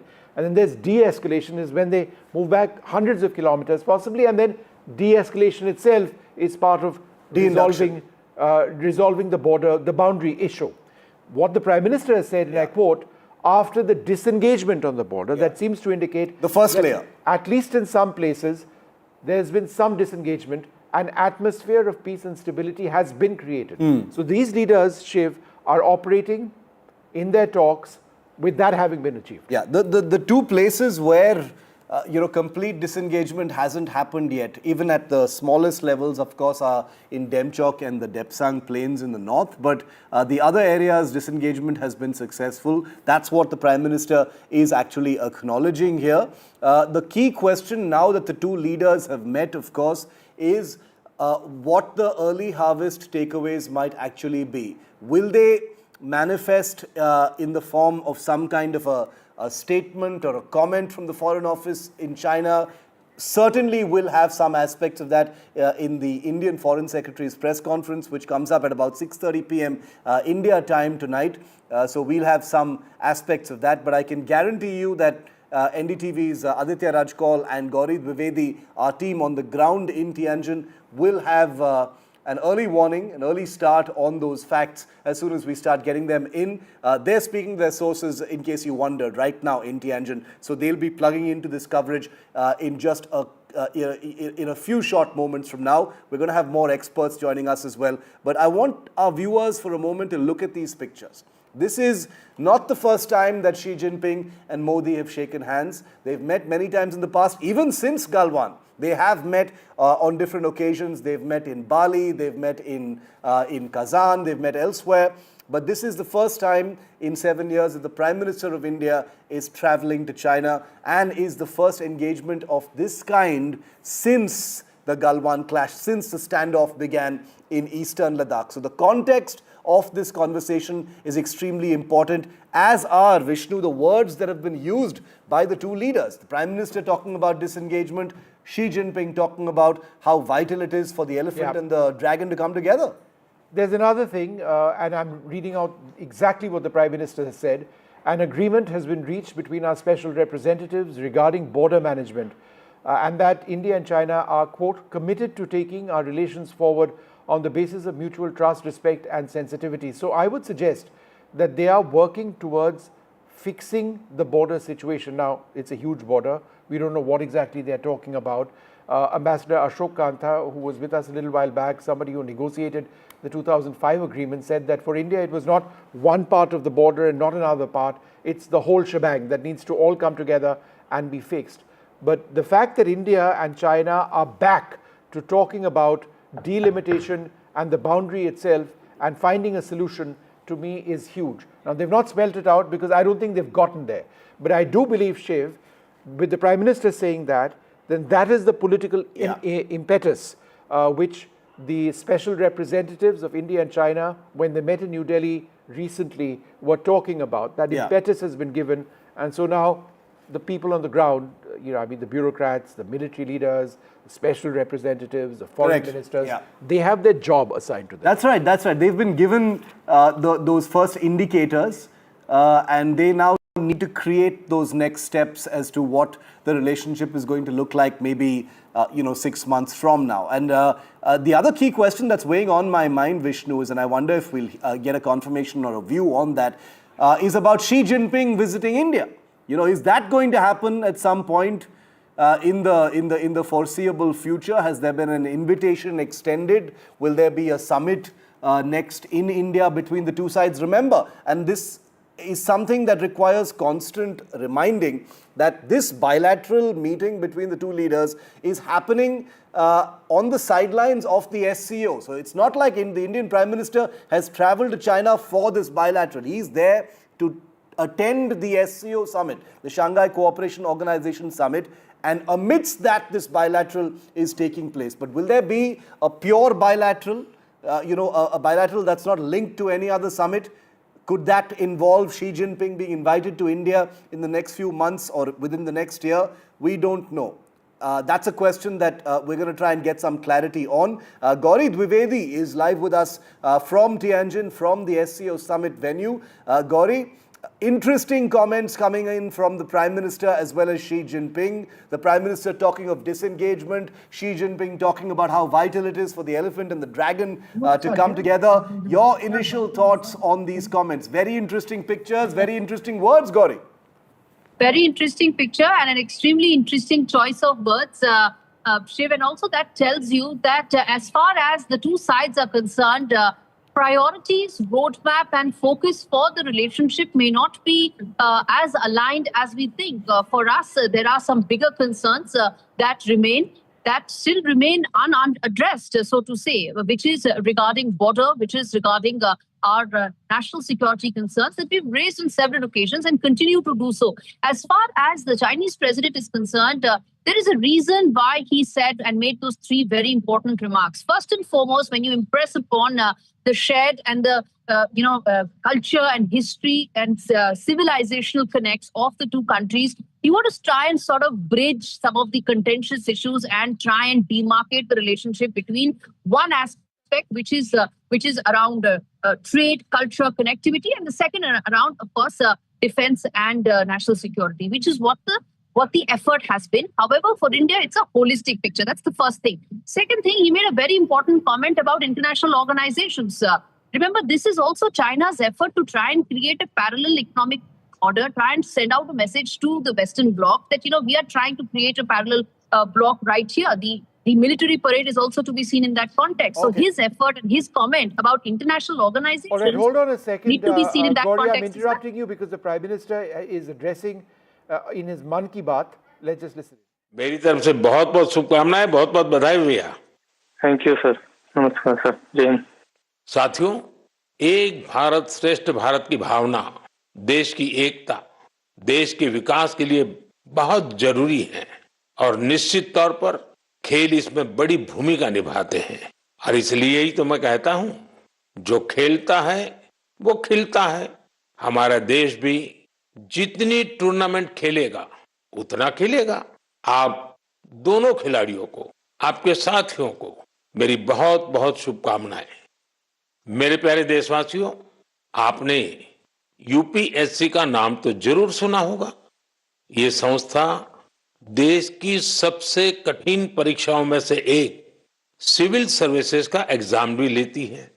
हम सब ने civil services के toppers की प्रेरणादायी बातें अनेक बार सुनी है। ये नौजवान कठिन परिस्थितियों में पढ़ाई के बाद अपनी मेहनत से इस सर्विस में जगह पाते हैं। लेकिन साथियों, यूपीएससी की परीक्षा की एक सच्चाई और भी है। हजारों ऐसे उम्मीदवार भी होते हैं जो बेहद काबिल होते हैं। उनकी मेहनत भी किसी से कम नहीं होती, पर मामूली अंतर से वो अंतिम सूची तक नहीं पहुंच पाते। इन उम्मीदवारों को दूसरी परीक्षाओं के लिए नए सिरे से तैयारी करनी पड़ती है। इसमें उनका समय और पैसा दोनों खर्च होता था।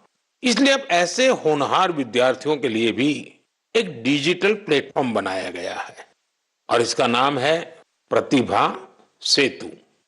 प्रतिभा सेतु में उन उम्मीदवारों का डेटा रखा गया है जिन्होंने यूपीएससी की अलग अलग परीक्षाओं के सभी चरण पास किए, लेकिन अंतिम मेरिट लिस्ट में उनका नाम नहीं आ पाया।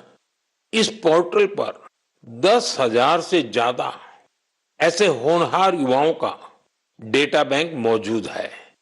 कोई सिविल सर्विस की तैयारी कर रहा था, कोई इंजीनियरिंग सर्विस में जाना चाहता था, कोई मेडिकल सर्विसेज के हर पड़ाव को पार कर चुका था, लेकिन फाइनल में उसका सिलेक्शन नहीं हुआ। ऐसे सभी उम्मीदवारों की जानकारी अब प्रतिभा सेतु पोर्टल पर उपलब्ध कराई जा रही है। इस पोर्टल से प्राइवेट कंपनियों इन होनहार स्टूडेंट्स की जानकारी लेकर उन्हें अपने यहां नियुक्ति दे सकती है। साथियों, इस प्रयास के नतीजे भी आने लगे हैं। सैकड़ों उम्मीदवारों को इस पोर्टल की मदद से तुरंत नौकरी मिली है और वो युवा जो मामूली अंतर से रुक गए थे, अब नए आत्मविश्वास के साथ आगे बढ़ रहे हैं। मेरे प्यारे देशवासियों, आज पूरी दुनिया का ध्यान भारत की तरफ है। भारत में छिपी संभावनाओं पर दुनिया भर की नजर है। इसी से जुड़ा एक सुखद अनुभव मैं आपसे साझा करना चाहता हूं। आपको पता है कि आजकल पॉडकास्ट का बहुत फैशन है। विभिन्न विषयों से जुड़े पॉडकास्ट को भांति भांति के लोग देखते और सुनते हैं। बीते दिनों मैं भी कुछ पॉडकास्ट में शामिल हुआ था।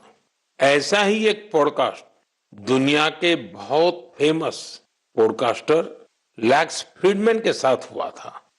उस पॉडकास्ट में बहुत सारी बातें हुई और दुनिया भर के लोगों ने उसे सुना भी। और जब पॉडकास्ट पर बात हो रही तो बातों बातों में ऐसे ही मैंने एक विषय उठाया था। जर्मनी के एक खिलाड़ी ने उस पॉडकास्ट को सुना और उसका ध्यान मैंने उसमें जो बात बताई थी उस पर केंद्रित हो गया। उन्होंने उस टॉपिक से इतना कनेक्ट किया कि पहले उन्होंने उस टॉपिक पर रिसर्च की और फिर जर्मनी में भारतीय दूतावास से संपर्क किया और उन्होंने चिट्ठी लिखकर बताया कि वो उस विषय को लेकर भारत से जुड़ना चाहते हैं। आप सोच रहे होंगे कि मोदी जी ने पॉडकास्ट में ऐसा कैसा विषय कह दिया जो जर्मनी के खिलाड़ी को प्रेरित कर गया। ये कौन सा विषय था? मैं आपको याद कराता हूं। मैंने पॉडकास्ट में बातों बातों में मध्य प्रदेश के शहडोल के फुटबॉल के क्रेज से जुड़ा एक गांव का वर्णन किया था। दरअसल 2 साल पहले मैं शहडोल गया था। वहां के फुटबॉल प्लेयर से मिला था। पॉडकास्ट के दौरान एक सवाल के उत्तर में मैंने शहडोल के फुटबॉल खिलाड़ियों का भी जिक्र किया था।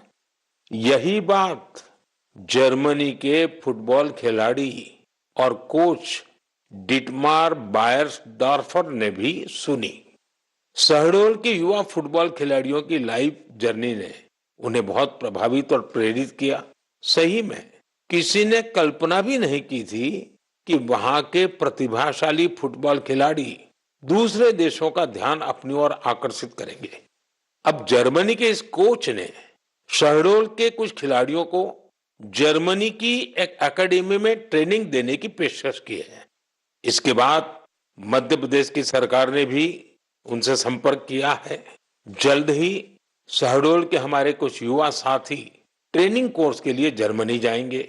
मुझे यह देखकर भी बहुत आनंद आता है कि भारत में फुटबॉल की लोकप्रियता निरंतर बढ़ रही है। मैं फुटबॉल प्रेमियों से आग्रह करता हूं कि जब समय मिले वे शहडोल जरूर जाएं और वहां हो रहे स्पोर्टिंग रिवॉल्यूशन को करीब से देखें। मेरे प्यारे देशवासियों, सूरत में रहने वाले जितेंद्र सिंह राठौड़ के बारे में जानकर आपको बहुत सुखद एहसास होगा। मन गर्व से भर जाएगा। जितेंद्र सिंह राठौड़ एक सिक्योरिटी गार्ड है और उन्होंने एक ऐसी अद्भुत पहल की है जो हर देशभक्त के लिए बहुत बड़ी प्रेरणा है। पिछले कुछ वर्षों से वो उन सभी जवानों के बारे में जानकारियां जुटा रहे हैं जिन्होंने भारत माता की रक्षा में अपने प्राण न्योछावर किए हैं। आज उनके पास प्रथम विश्व युद्ध से लेकर अब तक शहीद हुए हजारों वीर जवानों के बारे में जानकारियां मौजूद है। उनके पास शहीदों की हजारों तस्वीरें भी हैं। एक बार एक शहीद के पिता की कही गई बातें उनके हृदय को छू गई। शहीद के पिता ने कहा था, बेटा गया तो क्या हुआ, वतन तो सलामत है ना। इस एक बात ने जितेंद्र सिंह जी के मन में देशभक्ति का एक अद्भुत जुनून भर दिया।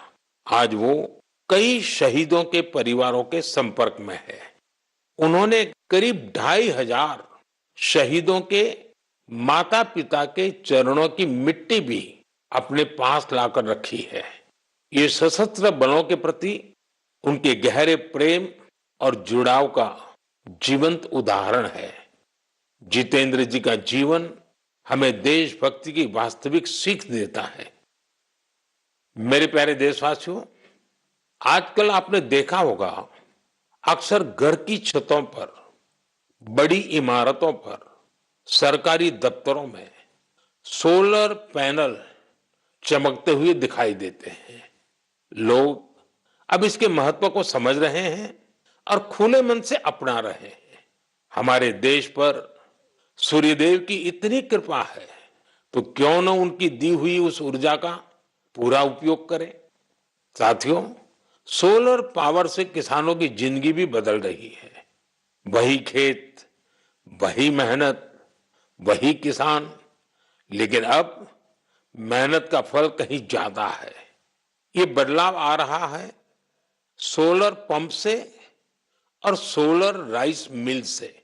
आज देश के कई राज्यों में सैकड़ों सोलर राइस मिल लग चुकी है। इन सोलर राइस मिलों ने किसानों की आय के साथ ही उनके चेहरे की रौनक भी बढ़ा दी है। साथियों, बिहार की देवकी जी ने सोलर पंप से गांव की किस्मत बदल दी है। मुजफ्फरपुर के रतनपुरा गांव के रहने वाली देवकी जी को लोग अब प्यार से सोलर दीदी कहते हैं। देवकी जी, उनका जीवन आसान नहीं था। कम उम्र में शादी हो गई, छोटा सा खेत, 4 बच्चों की जिम्मेदारी और भविष्य की कोई साफ तस्वीर नहीं, लेकिन उनका हौसला कभी टूटा नहीं। वो एक सेल्फ हेल्प ग्रुप से जुड़ी और वहीं उन्हें सोलर पंप के बारे में जानकारी मिली। उन्होंने सोलर पंप के लिए प्रयास शुरू किए और उसमें सफल भी रही। सोलर दीदी के सोलर पंप ने इसके बाद जैसे गांव की तस्वीर ही बदल दी। जहां पहले कुछ एकड़ में जमीन की सिंचाई हो पाती थी, अब सोलर दीदी के सोलर पंप से 40 एकड़ से ज्यादा क्षेत्र में पानी पहुंच रहा है। सोलर दीदी के इस अभियान में गांव के दूसरे किसान भी जुड़ गए हैं। उनकी फसलें हरी भरी होने लगी है, आमदनी बढ़ने लगी। साथियों, पहले देवकी जी की जिंदगी 4 दीवारी के भीतर सिमटी हुई थी, लेकिन आज वो पूरे आत्मविश्वास से अपना काम कर रही है। सोलर दीदी बनकर पैसे कमा रही है और सबसे दिलचस्प बात की, वो क्षेत्र के किसानों से यूपीआई के जरिए पेमेंट लेती है। अब पूरे गांव में उन्हें बहुत सम्मान से देखा जाता है। उनकी मेहनत और दूरदर्शिता ने दिखा दिया है कि सौर ऊर्जा सिर्फ बिजली का साधन नहीं है, बल्कि ये गांव-गांव में नई रोशनी लाने वाली एक नई शक्ति भी है। मेरे प्यारे देशवासियों, 15 सितंबर को भारत के महान इंजीनियर मोक्षगुंडम विश्वेश्वरैया जी का जन्मदिन होता है। उस दिन को हम इंजीनियर्स डे के रूप में मनाते हैं। इंजीनियर सिर्फ मशीन नहीं बनाते, वे सपनों को हकीकत में बदल देने वाले कर्मयोगी होते हैं। मैं भारत के हर इंजीनियर की सराहना करता हूं, उन्हें अपनी शुभकामनाएं देता हूं। साथियों, सितंबर में ही भगवान विश्वकर्मा की पूजा का पवित्र अवसर भी आने वाला है। 17 सितंबर को विश्वकर्मा जयंती है। ये दिन हमारे उन विश्वकर्मा बंधुओं को भी समर्पित है जो पारंपरिक शिल्प, कौशल और ज्ञान विज्ञान को अनवरत एक पीढ़ी से दूसरी पीढ़ी तक पहुंचा रहे हैं। हमारे सुतार, लोहार, सोनार, कुम्हार, मूर्तिकार, बढ़ई मिस्त्री हमेशा से भारत की समृद्धि की बुनियाद रहे हैं। हमारे इन विश्वकर्मा बंधुओं की मदद के लिए ही सरकार ने विश्वकर्मा योजना भी चलाई है।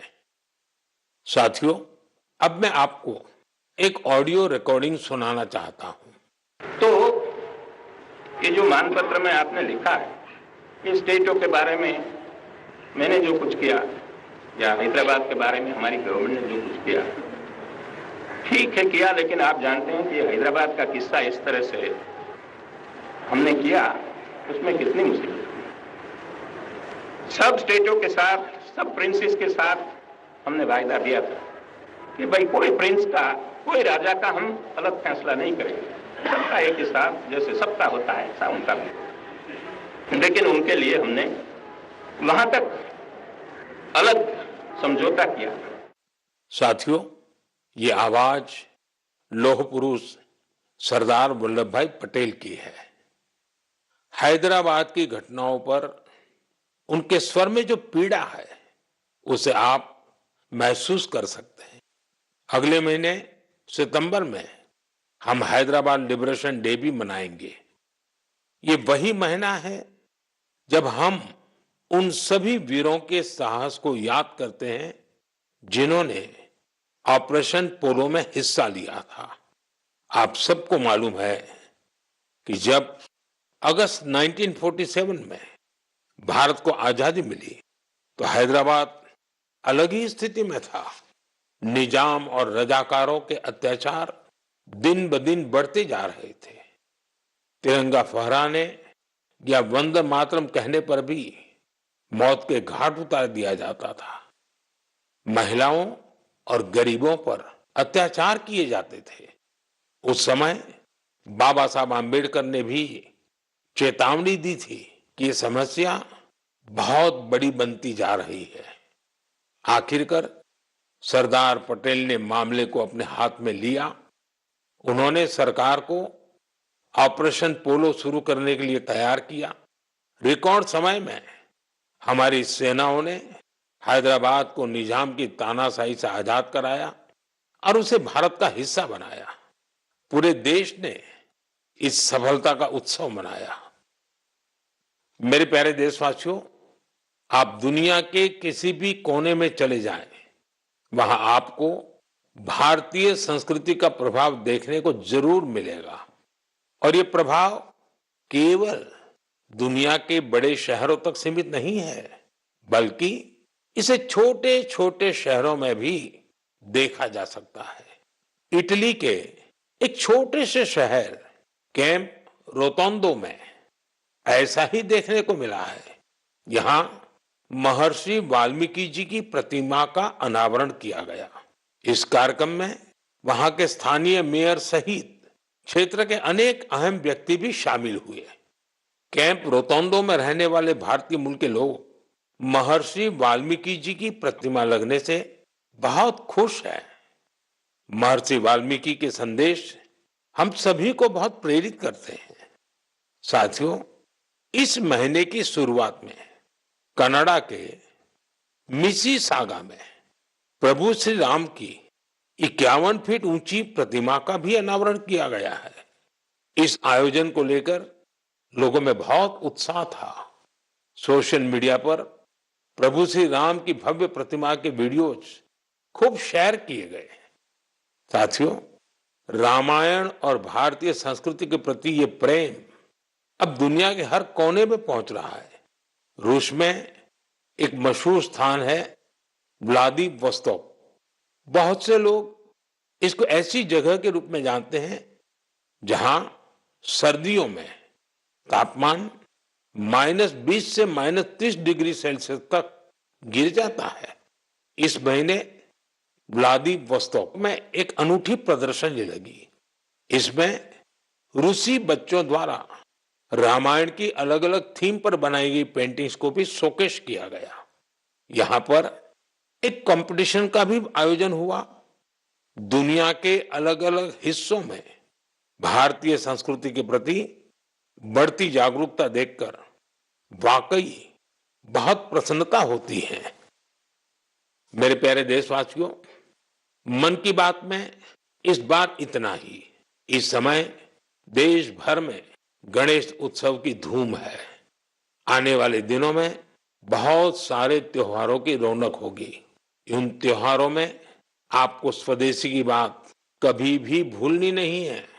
उपहार वही जो भारत में बना हो, पहनावा वही जो भारत में बुना हो, सजावट वही जो भारत में बने सामान से हो, रोशनी वही जो भारत में बनी झालरों से हो, और भी ऐसा बहुत कुछ। जीवन की हर जरूरत में सब कुछ स्वदेशी हो। गर्व से कहो ये स्वदेशी है, गर्व से कहो ये स्वदेशी है, गर्व से कहो ये स्वदेशी है। इस भाव को लेकर हमें आगे चलना है। एक ही मंत्र, वोकल फॉर लोकल। एक ही रास्ता, आत्मनिर्भर भारत। एक ही लक्ष्य, विकसित भारत। साथियों, इन खुशियों के बीच आप सभी स्वच्छता पर जोर देते रहें, क्योंकि जहां स्वच्छता है वहां त्योहारों का आनंद भी और बढ़ जाता है। साथियों, मन की बात के लिए मुझे इसी तरह बड़ी संख्या में अपने संदेश भेजते रहिए। आपका हर सुझाव इस कार्यक्रम के लिए बहुत महत्वपूर्ण है। अपना फीडबैक मुझ तक जरूर पहुंचाते रहें। अगली बार जब हम मिलेंगे तो और भी नए विषयों की चर्चा होगी। बहुत बहुत धन्यवाद। नमस्कार।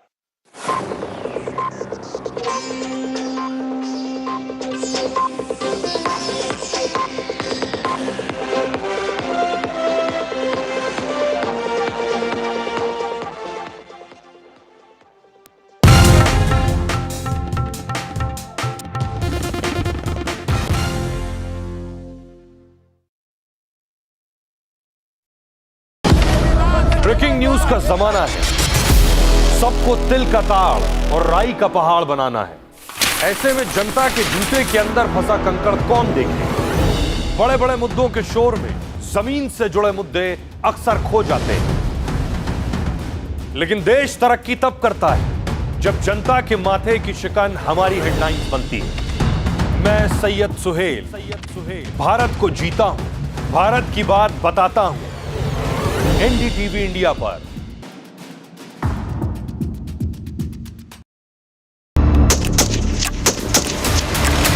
Good afternoon, sir. Good afternoon. I'm the medical officer of this unit, sir. Good afternoon.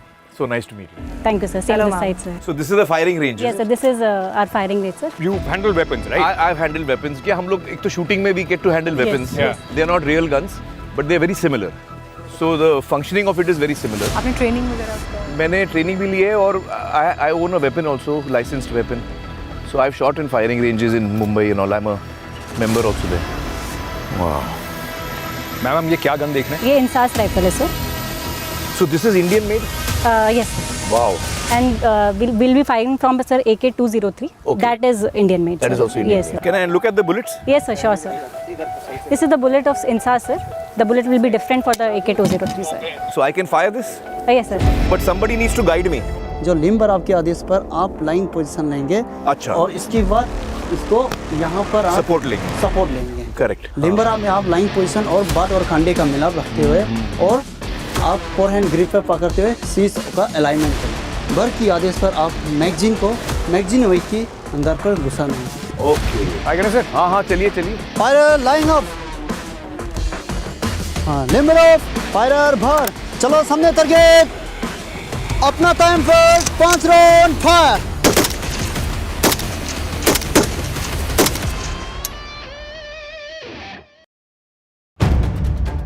If it matters to you, if it matters to you, if it matters to you, it matters to India, it matters to India, and it matters to me, and it matters to me. India Matters with Shivaru, only on NDTV 24/7.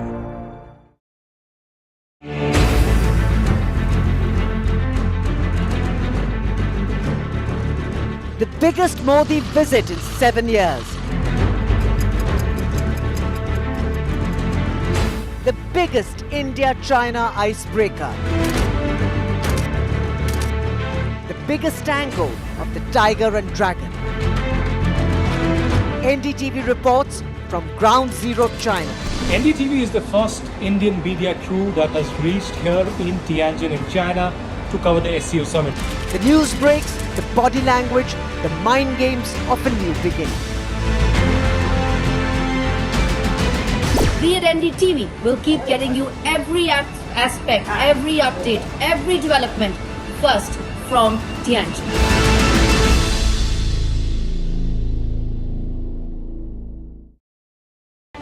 NDTV 24/7 is India's #1 English news channel on YouTube. Credible, compelling, always ahead of the curve. Thank you for choosing NDTV 24/7 as your trusted source for news. Vanakkam Tamil Nadu. Well, the battle for Tamil Nadu 2026 is open now. After Chief Minister Stalin rolls up his sleeves. And Vijay steps in as a star challenger.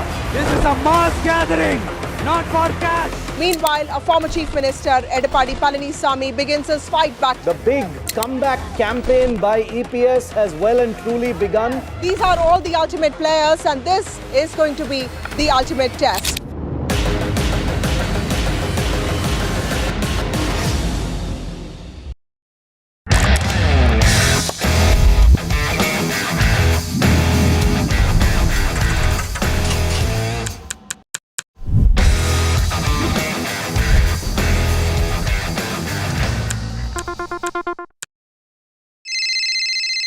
Hello बोलिए madam, डब्बा trading कब से चल रहा है पता है madam आपको?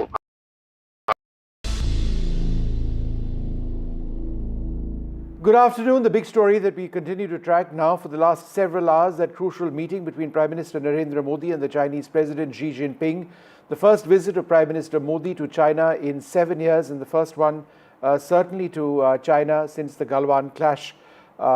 India and China are in the midst of a reset. The images on your screen tell a story of the two neighbors trying to attempt that reset. Now, we don't want to get ahead of ourselves on just how big things will ultimately be, but there does appear to be clear political impetus to try and work through some of the most vexing issues, including the boundary issue. The Prime Minister has said, and I quote, "An agreement has been reached between our special representatives regarding border management. The Kailash Mansarovar Yatra has been resumed. Direct flights between the two countries are also being resumed. The interests of 2.8 billion people are linked to our cooperation. This will also pave the way for the welfare of humanity. We are committed to taking forward our relations on the basis of mutual trust, respect, and sensitivity." He says, "Last year in Kazan, we had a very successful, fruitful discussions and gave a positive direction to our relations. After the disengagement on the border, an atmosphere of peace and stability has been created." So they are talking about disengagement, but I think both sides are now looking at de-escalation, which is the larger issue. Disengagement meant the face-to-face sort of scenario along the line of control between Indian and Chinese soldiers. But de-escalation is the larger process, which ultimately would result in delimitation of the boundary itself, a formal border between India and China being created. We are still, I would suggest, many years away from that. But they are now referring to the 2005 agreement between India and China, which was a document that they referred to before the Galwan clash of 2020, and they're trying to build up on that. So there is impetus. It's not as if this meeting, and it wasn't expected either, would really result in anything more than that, a direction that's been given. Xi Jinping says the world is going through transformation. China and India are the two of the most civilizational countries. We are the world's two most populous countries and part of the global south. It's vital to be friends, a good neighbor, and the dragon and the elephant to come together. This year marks the 75th anniversary of the China-India diplomatic relations. Both nations need to handle our relationship from a strategic and long-term perspective. We must also step up to our historic responsibilities to uphold multilateralism, a multipolar world, and more democracy in international institutions, and work together for peace and prosperity in Asia and around the world. So that's what the Chinese president has said. I'm joined by Tara Kartha, Rahul Karan Reddy, Ambassador Mahesh, Sachdev and Gurcharan Das. Mr. Das, let me come to you first. Cautious steps, but I think important. Do you believe that as a first step, the really low-hanging fruit is the economic relationship between India and China? Is that being reset? Well, I hope so. It's looking good. And, our mindset, I hope, is taking in the fact that there are no permanent friends or permanent enemies in politics and international relations. Smart nations quietly, humbly pursue their national goals without distraction of egos, boundary disputes, and such things. So as Xi Jinping said, that the dragon and elephant now are coming together, I hope that the economic relations will be separated from other issues that concern our country. And an immediate step I would recommend would be that we encourage, the way we encourage Western companies, we encourage Chinese companies to come to India, to set up business and to, in other words, to come and make in India. What we call China Plus One now is China Plus One for Chinese companies to come here and export from here and bring their best technologies. And therefore, we must give people easy. We've had a very difficult time. We have not even been giving visas to people, employees of people we needed, experts we needed for the iPhone manufacture, etc. I hope all this will go away and that we will have joint ventures and be flexible, that if they're exporting, allow them the kind of equity we allow other companies to have. Ultimately, our goal is to create masses of jobs. Viksit Bharat is our goal. Therefore, our Chinese policy, security policy, political policy, economic policy should be 7.5% growth. Okay. Let me go across to Tara Kartha. Dr. Kartha, I think this one statement by the Prime Minister was important. After the disengagement of the border, an atmosphere of peace and stability has been created. So disengagement has taken place. No one really knows to what extent, but presumably soldiers in most areas aren't eyeball to eyeball. And so therefore now the stage has been set for the larger process, de-escalation. Do you think that's what this visit is actually about? To sort of give the instruction to the bureaucrats, special representatives, foreign ministers, foreign secretaries, military leaders, that go ahead and start sincere conversations on de-escalation? Well, I'm hoping it is, but to be absolutely honest, I don't think that's. I think that's going to take a while, because there is a lot of other things apart from. This is a great step. The fact that you've had, at Depsang and Demchok, you've had this deal with. There are other areas which are still contentious. What is important is what is backing up the Chinese troop movement. There's a huge amount of not just infrastructure, movement to the borders, creating this, the villages across, creating radar stations across. All that is taking place. So it is a long haul, but it is encouraging. Okay. What I actually wanted to say was what the previous speaker said. I think that was a very important point on getting Chinese companies access to India to export. I drive a Chinese-made car in terms of so that's a great thing, right? But the point is, Tara, you drive a Chinese car. Did you say that? It's a Chinese R, and it's your Rover, which is the company which makes Chinese cars. They've been locked out, but it's a pretty good car. But that's on the lighter side. But Tara, that's a headline for me. Tara Kartha drives a Chinese car. Well, it is actually the UK company which has got the Chinese one, which is okay. Fair enough. Right, but see, the problem here is when we say, the biggest problem is this huge, deficit you have in terms of trade with China, right? For the Prime Minister, for him, economy comes first, right? This is a huge problem. The question is, what are you capable of sending across? What is Indian industry capable of sending across? Your R&D, and I've been saying this again and again, and I'm glad it's been raised in Parliament also. Your R&D is 0.88% of GDP. Sure. Look at Japan, for example, 3.6% of GDP. You have to bring up your own industry. All right. Okay. Everybody hold on for a moment. I'm coming back to this discussion after this short break. Stay tuned.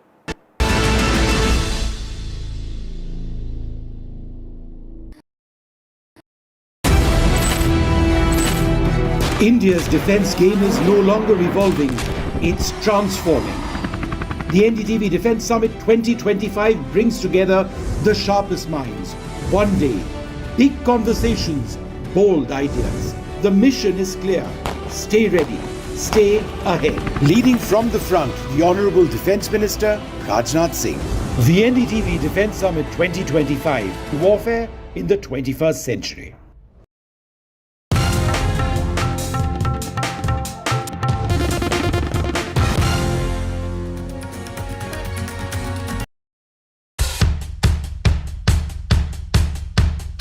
The markets move fast. And so should your portfolio. Expert insights, real-time stock picks. Do I buy Ola? Should I hold CDSL for the long term? Buy, sell or hold. The answers you need, straight from the experts. Callers from India and across the world. Connect live, ask, decide and invest wisely. Your portfolio, your future. Ask Profit.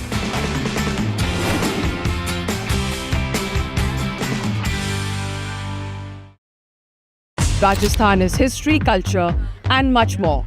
And I have been reporting on all things royal for more than 25 years. The colors, the culture, and the complexities of the Northeast is different from the rest of the country.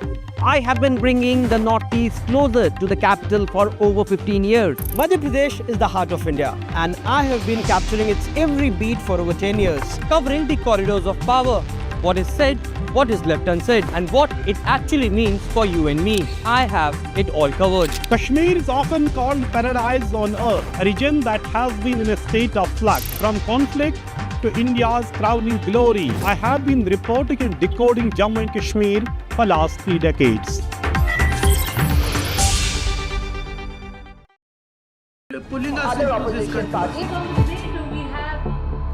They argue, I conclude. They deflect, I drill down. Stop. This isn't a free-for-all. It's a reckoning. No filler, no fog. Only the facts and where they lead. Every night at 9, the case closes because the buck stops here.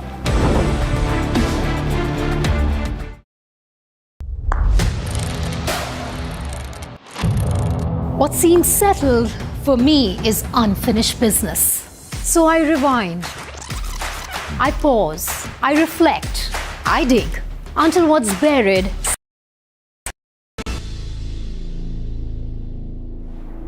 Welcome back. Well, we're going to continue tracking the India-US, India-China relationship in light of the images that you see on your screen of the Prime Minister meeting the Chinese President, his first visit to China in 7 years. India and China in the midst of a significant reset in the relationship.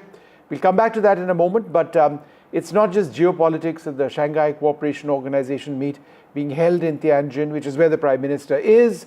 A humanoid robot is drawing attention at the summit and putting the spotlight on the technological advancements being made in China. The robot is named Zhao He and is proficient in English, Chinese and Russian, not just amusing but also assisting visitors at the summit.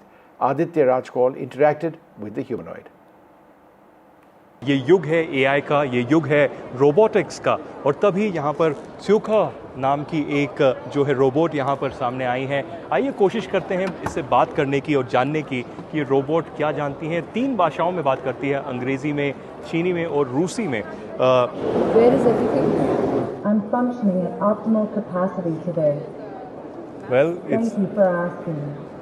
ये कह रही हैं कि मैं पूरी capacity में जो है काम कर रही हूँ। 7% efficiency with no latency issues detected. Okay, got it. I wanted to ask you, what are your thoughts on India? As an AI service robot, I do not hold personal opinions about countries or political entities. Okay, what can you tell us about the SCO summit? The 2025 Shanghai Cooperation Organization Summit Media Center provides comprehensive services across 8 functional zones, including media workspaces, press conference areas, broadcasting facilities, and cultural exhibition spaces. Registered media can access broadcasting services, press conferences, official photographs, forum information, dining services, and technology exhibitions. All right, thank you very much. So that was the robot here speaking to us about the SCO summit and what is expected on the sidelines. There's an SCO meeting that's going to happen, but there are also bilaterals. But when you ask opinion-related questions, there are no opinions really coming in.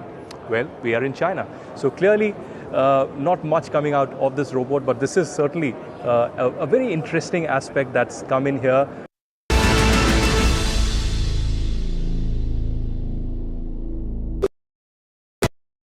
Presenting the all-knowing, all-powerful Tech Guru.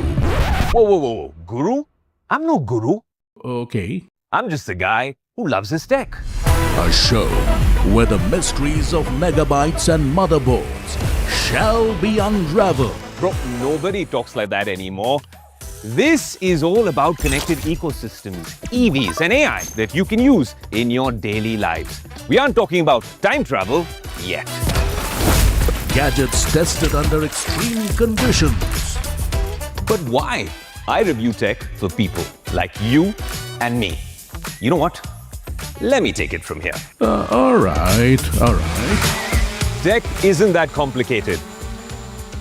In fact, it's about making our lives simpler, better, and more fun. That's what we do on Tech 360. Real talk, real reviews, tech that you can actually use. Tech has changed. So should your tech show. Breaking news का जमाना है। सबको तिल का ताड़ और राई का पहाड़ बनाना है। ऐसे में जनता के जूते के अंदर फंसा कंकड़ कौन देखे? बड़े बड़े मुद्दों के शोर में जमीन से जुड़े मुद्दे अक्सर खो जाते हैं। लेकिन देश तरक्की तब करता है जब जनता के माथे की शिकन हमारी हेडलाइंस बनती है। मैं सैयद सुहेल भारत को जीता हूं, भारत की बात बताता हूं। NDTV इंडिया पर।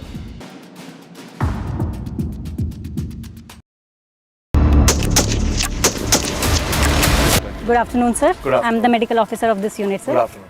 So nice to meet you. Thank you, sir. Same Hello, this side, sir. So this is the firing range. Yes, sir. This is our firing range, sir. You handle weapons, right? I've handled weapons. क्या हम लोग एक तो shooting में we get to handle weapons. Yes. They are not real guns, but they are very similar. So the functioning of it is very similar. आपने training वगैरह? मैंने training भी ली है और I own a weapon also, licensed weapon. So I've shot in firing ranges in Mumbai and all. I'm a member also there. Wow. Ma'am हम ये क्या gun देख रहे हैं? ये इंसास राइफल है, sir. So this is Indian made? Yes, sir. Wow.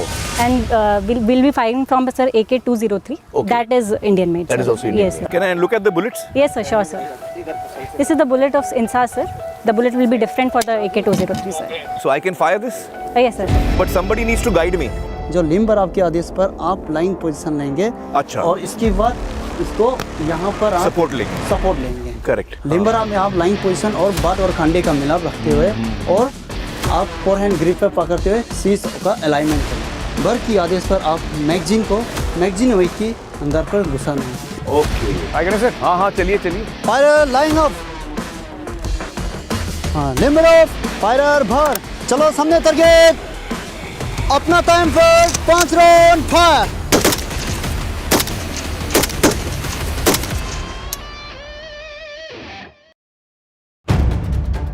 If it matters to you, if it matters to you, if if it matters to you, it matters to India. It matters to India. And it matters to me. And it matters to me. India Matters with Shivaru, only on NDTV 24/7.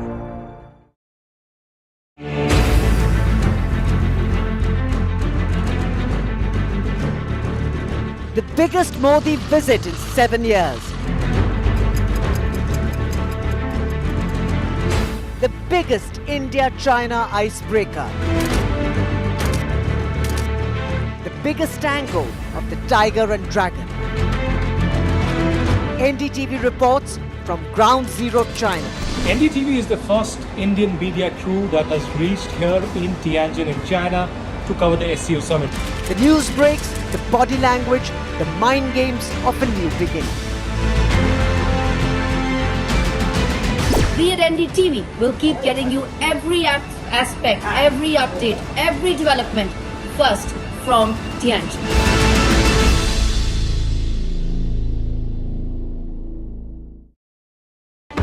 NDTV 24/7 is India's #1 English news channel on YouTube.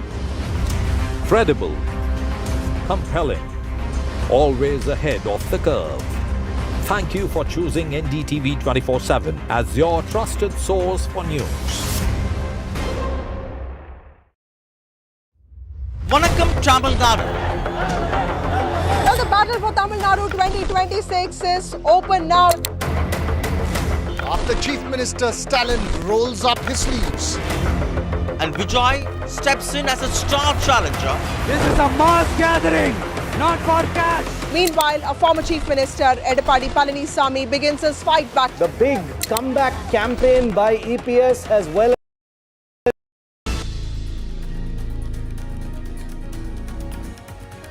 Hello and welcome. You're watching NDTV. I'm Gargi Rawat, and our big focus this morning, Prime Minister Modi and Xi Jinping held a nearly 1-hour meeting in China that ended just a short while ago. It's the first time the Prime Minister has visited China in 7 years.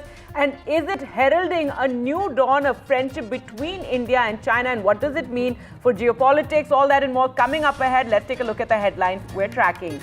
The crucial bilateral between Prime Minister Modi and China's Xi Jinping took place in Tianjin. The meeting on the sidelines of the SCO lasted 55 minutes and marks a major reset in ties between the two Asian giants.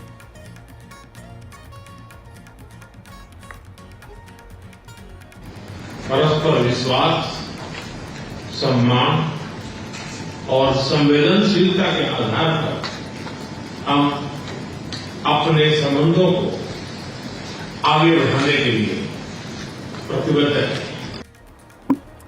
The Prime Minister says disengagement of Indian and Chinese forces on the border last year created this atmosphere of peace and stability, while Xi Jinping says it's vital to be friends, a good neighbor, and he says the dragon and elephant need to come together.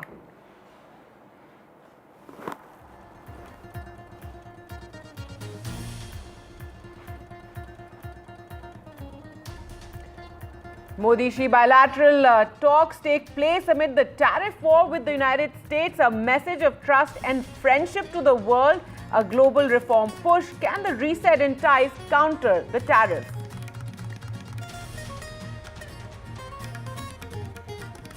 And ahead of the SCO summit in China, Russian President Vladimir Putin has slammed the US sanctions as discriminatory. He says unilateral restrictions undermine global trade and stability.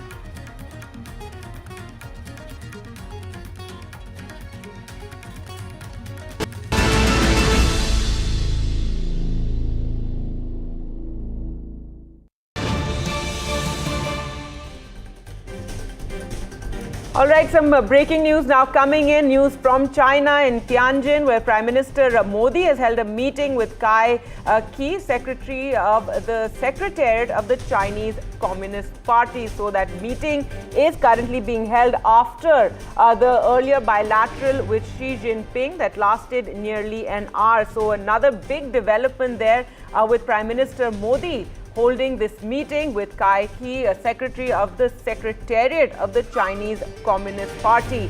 Now, earlier, as we said, the crucial bilateral took place. This is all happening on the sidelines of the SCO summit in Tanjin, in China. It's the Prime Minister's first visit in 7 years to China. So the Prime Minister also holding this key meeting with the Secretary of the Communist Party. Well, let's take you through all the developments since the morning with the Prime Minister's key bilateral taking place with Xi Jinping. That was around 55 minutes, so nearly an hour is how long that meeting lasted. This is the Prime Minister, as we said, first visit to China after 7 years and the first after the Galwan clashes that took place, in which Indian and Chinese soldiers clashed, and we lost 20 Jawans in that, remember. So since then, this meeting, it's been a long way, and it's a start of a major reset in ties between the two Asian giants, and it comes at a time that India is facing sanctions from the United States. Tariffs have been doubled by Donald Trump to 50% and the reason said is because of India buying oil from Russia. So given these tensions that one is facing from the West, a very key meeting and a key bilateral between Xi Jinping and Narendra Modi, especially if we talk about the kind of statements that were made at the start of this meeting and those opening remarks. The Prime Minister said after the disengagement on the border, an atmosphere of peace and stability has been created.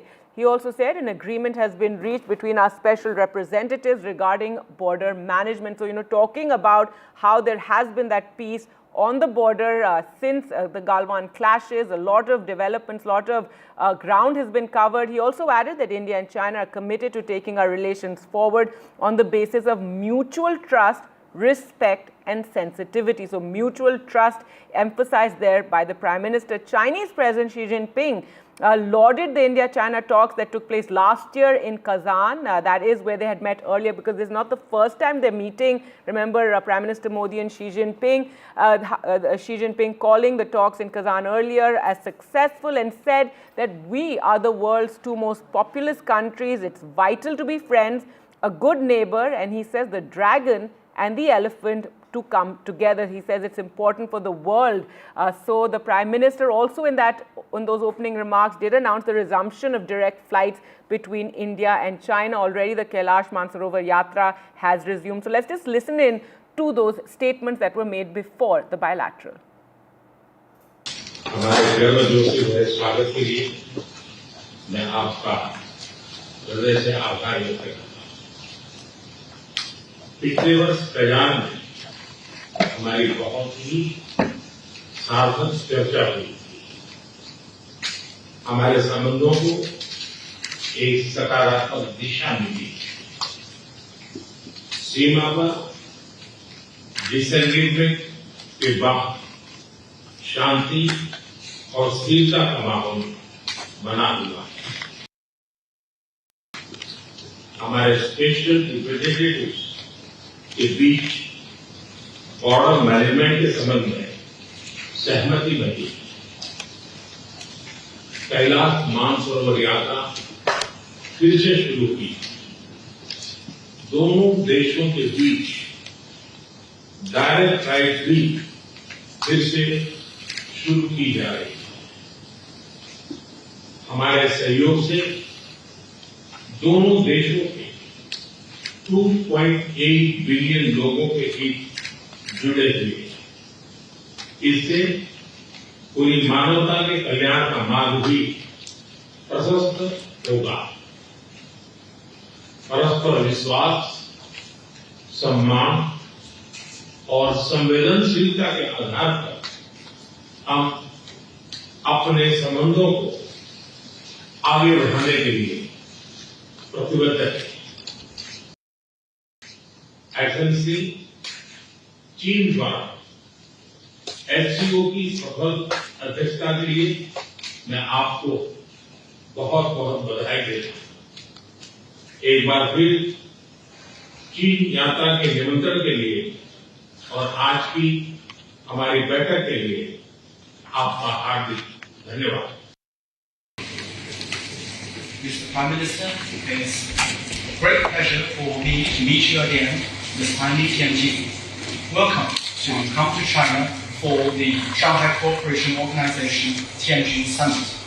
Last year, you and I had a successful meeting in Galwan, and the China-India relationship had a reset and started anew. The two sides have illicitly implemented the important consensus we have agreed, and the bilateral exchanges and cooperation have since made new progress. The world today is swept by one single-century transformations. The international situation is both fluid and chaotic. China and India are two ancient civilizations in the East. We are the world's two most populous countries, and we are also important members of the global South.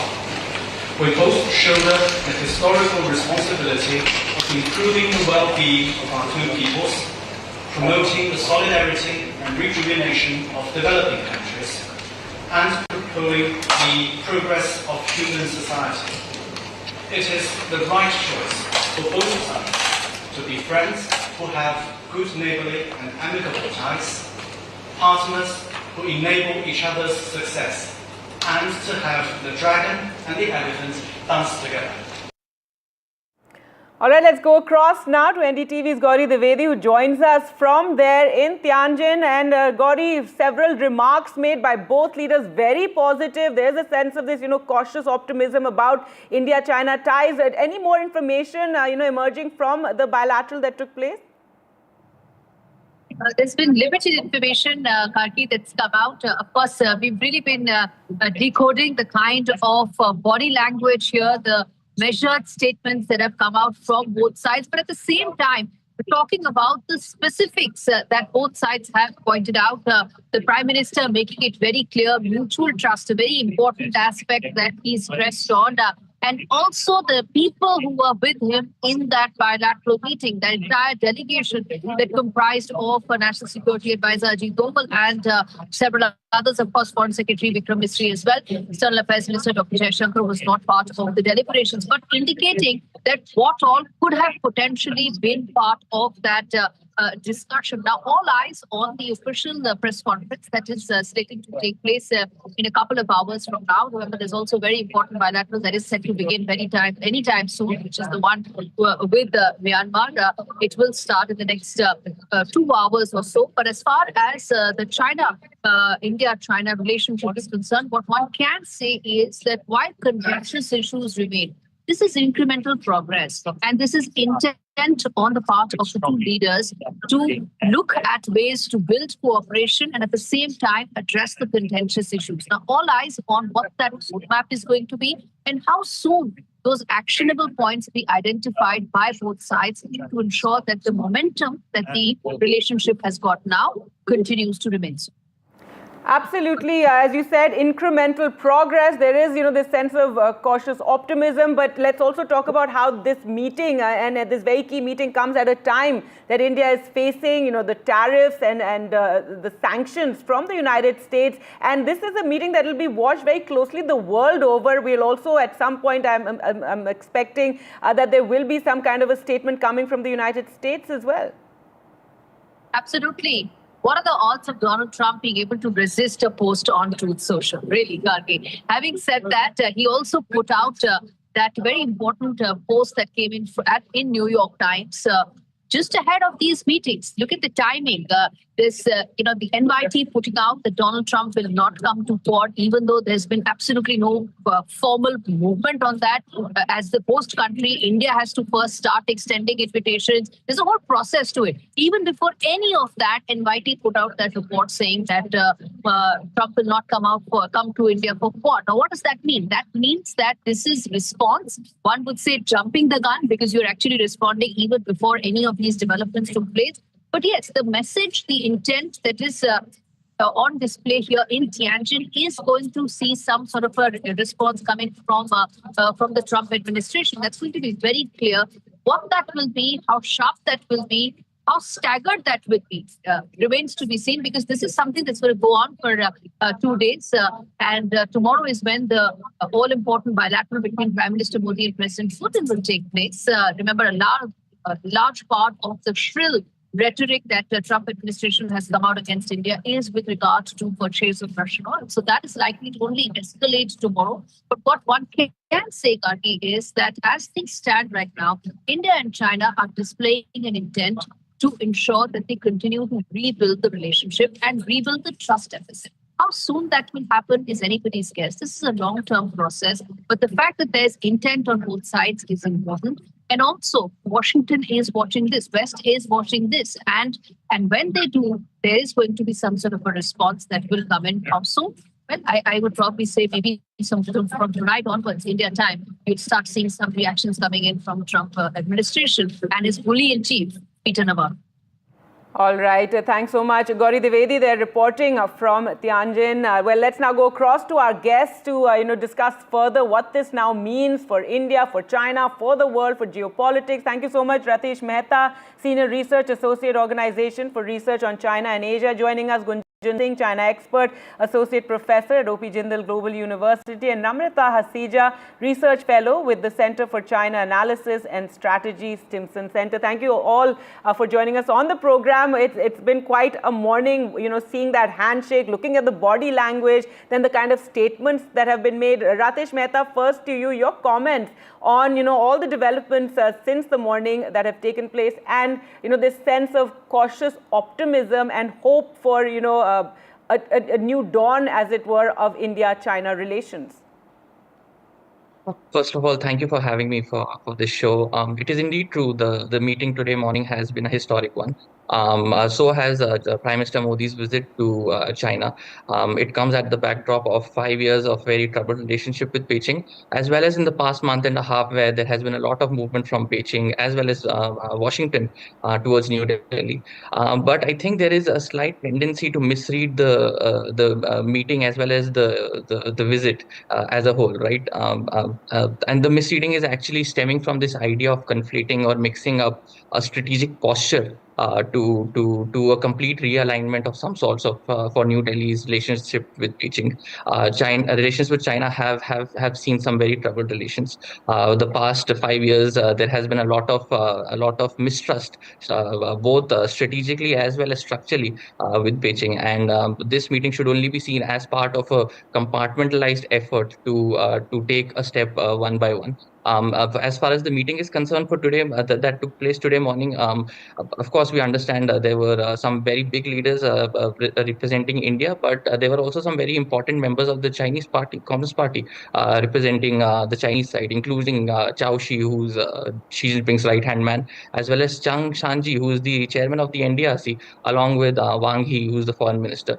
So there is a desire to reconcile relationships, but how quickly that relationship takes a positive upward turn is something that needs to be thought out carefully from the Indian side, because as we know, the relations with China have not always have always resulted in positive relations. Well, to put it mildly, really, you're absolutely right. And that's why, even Gauri was talking about how, incremental gains and the Prime Minister emphasizing there's a need for mutual trust and respect. Gunjan Singh, your comments on that, yes, of course, we have been burned by China in the past, but given the situation now, what we are seeing from the West, and this the tensions with Trump and the tariffs that we are seeing, that is the reason that now we are looking to hopefully have better relations with China and grow from here. Yeah, thanks for having me on the panel, first of all. But yeah, you cannot take away the Trump factor. Definitely, that's why everybody is very interested in what Modi and Xi are going to talk and how this relationship is going to go forward. But let's not forget, it's a meeting on the sidelines of SCO. Yes. It's still not a bilateral meeting. They're still not, primarily don't have space and mandate to discuss major issues. And as was mentioned earlier as well, it's the trust deficit. So Trump is definitely a common, let's say, an agenda or a problem for India and China. Both are facing tariffs, both are struggling economically, and obviously it's a global economy which is in a flux overall. And also Prime Minister will be meeting Putin also tomorrow, so that agenda will also be seen how it goes ahead from there. But I'll still say it's cautious, right? It's a good effort, I should say, meeting because it's a 7 years gap that China, our prime minister is visiting China, but they did meet last year as well on the sidelines. So it's not like they're meeting after a very long gap. Obviously, this meeting comes under the immediate implementation of the tariffs on India, which is 50% as of now, and obviously impacting our trade. And obviously, India-China trade is one place where we can work more and maybe improve relations. But we do have trade deficits with China as well, and there's a lot of bilateral also that needs to be sorted out. But it's the trust, and as was mentioned earlier, it's 75 years of bilateral relationship, diplomatic relationship, and we consistently have not had very good relations. There's always been roadblocks. There's always been hope.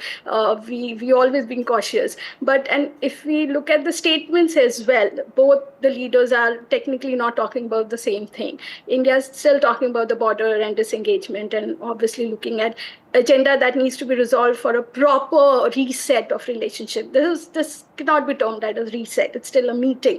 Reset is a long drawn process. Galwan was definitely something which will take a long time to resume. And Chinese are still talking about flights and Mansarovar and people to people contact. So, and economy. So I think we still need to align where our problems are, who wants what, and both sides definitely need to sit together bilaterally to discuss that more. All right. Just before I come to you, Namrata, I know you've been waiting patiently. Let's just listen into what a Chinese journalist had to say about the meeting that took place. We're reporting continuously from the SCO summit here in China, and the big handshake between the Chinese President Xi Jinping and, of course, Prime Minister Narendra Modi has just concluded. It was more than 50 minutes meeting and some people-to-people contact and an unprecedented way forward between India and China. Who would have thought that 5 years after Galwan, there would be a reset in ties? Thank you to Donald Trump and the White House for making this happen. But joining me right now is a journalist from China, Chen, who is in fact the founder of the China Briefing News, who will speak to us more about the reset in the ties. Thank you very much, Chen, for joining us. Thank you for having me here. Yeah, please tell me, how do journalists in China see the developments between India and China? You know, there is the Trump tariff. It was imposed on China, and now the Maharaja of tariffs, Bob, against India, and a lot of anti-India statements coming in from the American side. What are your views? I think for the U.S. tariff, huge tariffs against India, I think it's beyond everyone's expectation. Previously, we always believed India is an ally of the U.S., but now you have the over 50% of the tariff, and also the U.S. has forced India to open its more market, for example, the sensitive agriculture part. So I think that is a huge shock, and some people even call it kind of a betray. And for the China-India relations, I think as both sides agree that is we are not affected by the third party, but we're also not targeting the third party. I think for Prime Minister Modi's 7 years, the first visit in 7 years to China, I think that is a milestone for the bilateral ties, especially as you said, it's kind of a reset for this bilateral ties. And I think as the two leaders have met to have this kind of strategic dialogue, I think that have paved a very strong path for the bilateral ties, and especially for the communications among different ministries and for the different levels. I think that is good for both sides, politically, economically, and also for the culture-to-culture and the people-to-people exchange. All right, so those were comments by a Chinese journalist on the meeting that just took place. But coming to you now, Namrata, if you can also your comments on the meeting that has taken place. Everybody is very cautious, saying this is just the beginning. Let's not hold our horses, not get too excited over this. The body language has also been spoken about, the kind of it was not cold but very impersonal handshake. Xi Jinping's expression also, he does have that inscrutable expression, so maybe you're reading too much into it. But yes, your comments on the developments of this morning. Thank you, Gargi, for having me here. And, observe Xi Jinping's body language when he's meeting President Putin. You will not see the same body language that he has, with Modi. There's always like a smile ear to ear that he has. And that's very rare for us to see, when he's meeting other leaders. As far as the meeting is concerned, calling it a reset, historic, milestone, I don't think I would use such words. Second, I don't think the Trump's tariff But is the reset, reason. wouldn't you agree to reset? At least all of you are being so, quite pessimistic. But hopefully a reset in ties, maybe? We are being realistic. That is why you don't us, calling it all of course, these terms. of course. Just the kind of Because- statements that were made as well. Yes. Yes, and also what I was saying, that let's not give Trump a lot of credit behind this meeting.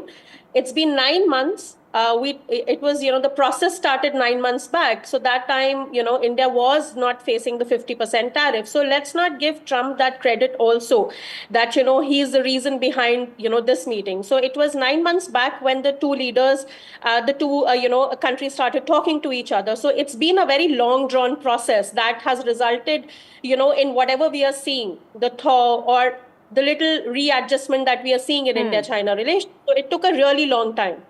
Yes, the tariffs is making everyone look up to this meeting. That's another thing. But I would not say, there is a shadow of the Trump, the tensions, and therefore more, emphasis or more, we're really, looking at this meeting taking place. Yes, and also let's not forget that it was the Chinese, Wang Yi, who actually came here first discussing the special representative talks. But those are on border issue, right? But what did he discuss instead? Economy. So let's also figure out that it's economy that's pushing the Chinese, and it's their, economy right now, which has been under pressure for a very long time, right after COVID. That has resulted in them seeking a market, and India has been an answer to that. And that is also one of the major reasons that China has softened their stand when it comes to India. And it is, of course, their economy. That is why I'm saying again and again and stressing this, that special representative talks are for the border, but economy was discussed. So, and also let me draw your attention to a few comments that, came on Vaishon right before this meeting.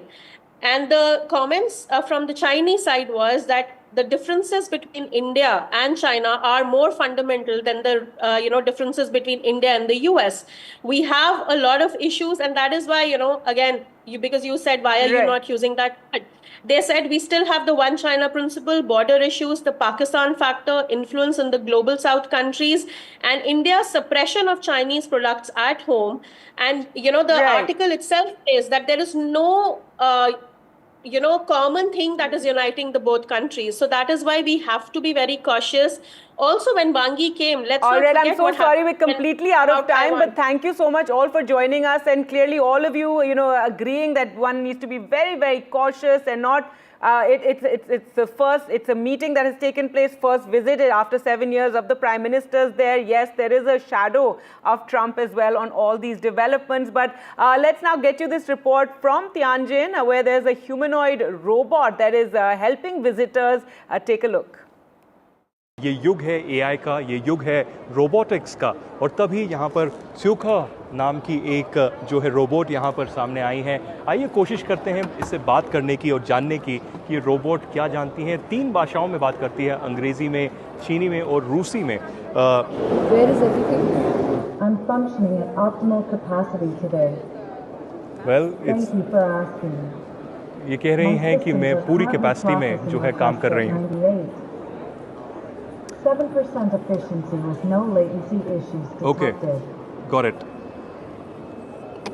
I wanted to ask you, what are your thoughts on India? As an AI service robot, I do not hold personal opinions about countries or political entities.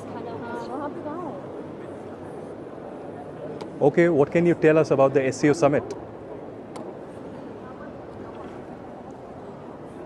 The 2025 Shanghai Cooperation Organization Summit Media Center provides comprehensive services across 8 functional zones, including media workspaces, press conference areas, broadcasting facilities, and cultural exhibition spaces.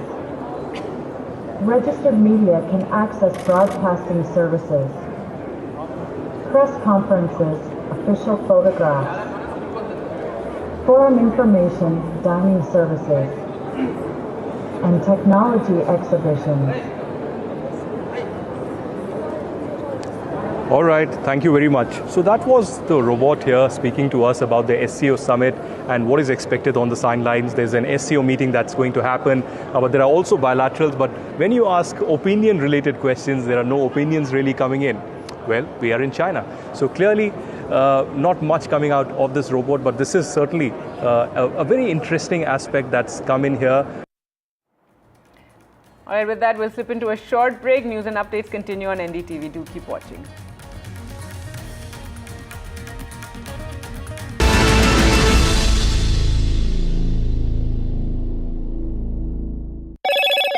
Hello, Moto. Moto G96 5G. All eyes on you.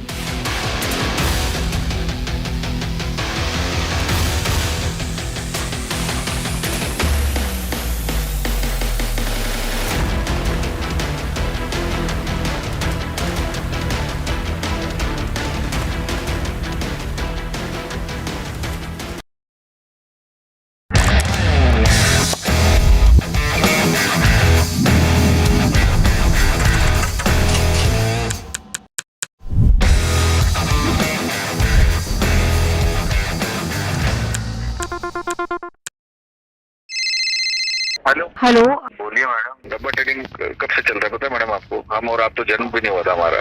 We investigated a shady advisory firm that has spent big bucks on advertising on the front pages of national dailies. ये आपको बिल्कुल उसका ऐसा हल्का सा भी खौफ नहीं है. मैडम एक बात को खौफ किस लिए रखना चाहिए तो बताओ, कौन सा गलत काम कर रहा हूँ मैं?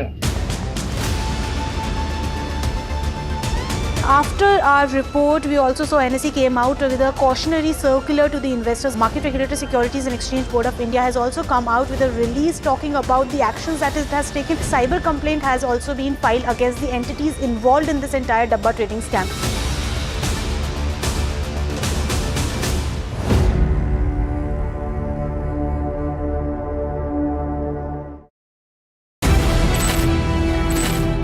India's defence game is no longer evolving, it's transforming. The NDTV Defence Summit 2025 brings together the sharpest minds. One day, big conversations, bold ideas. The mission is clear. Stay ready, stay ahead. Leading from the front, the Honourable Defence Minister, Rajnath Singh. The NDTV Defence Summit 2025, Warfare in the 21st Century.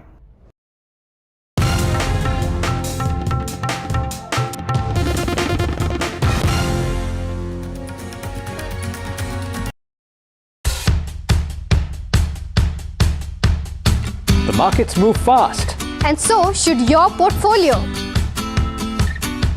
Expert insights, real-time stock picks. Do I buy Ola? Should I hold CDSL for the long term? Buy, sell or hold. The answers you need, straight from the experts. Callers from India and across the world. Connect live, ask, decide and invest wisely. Your portfolio, your future. Ask Profit.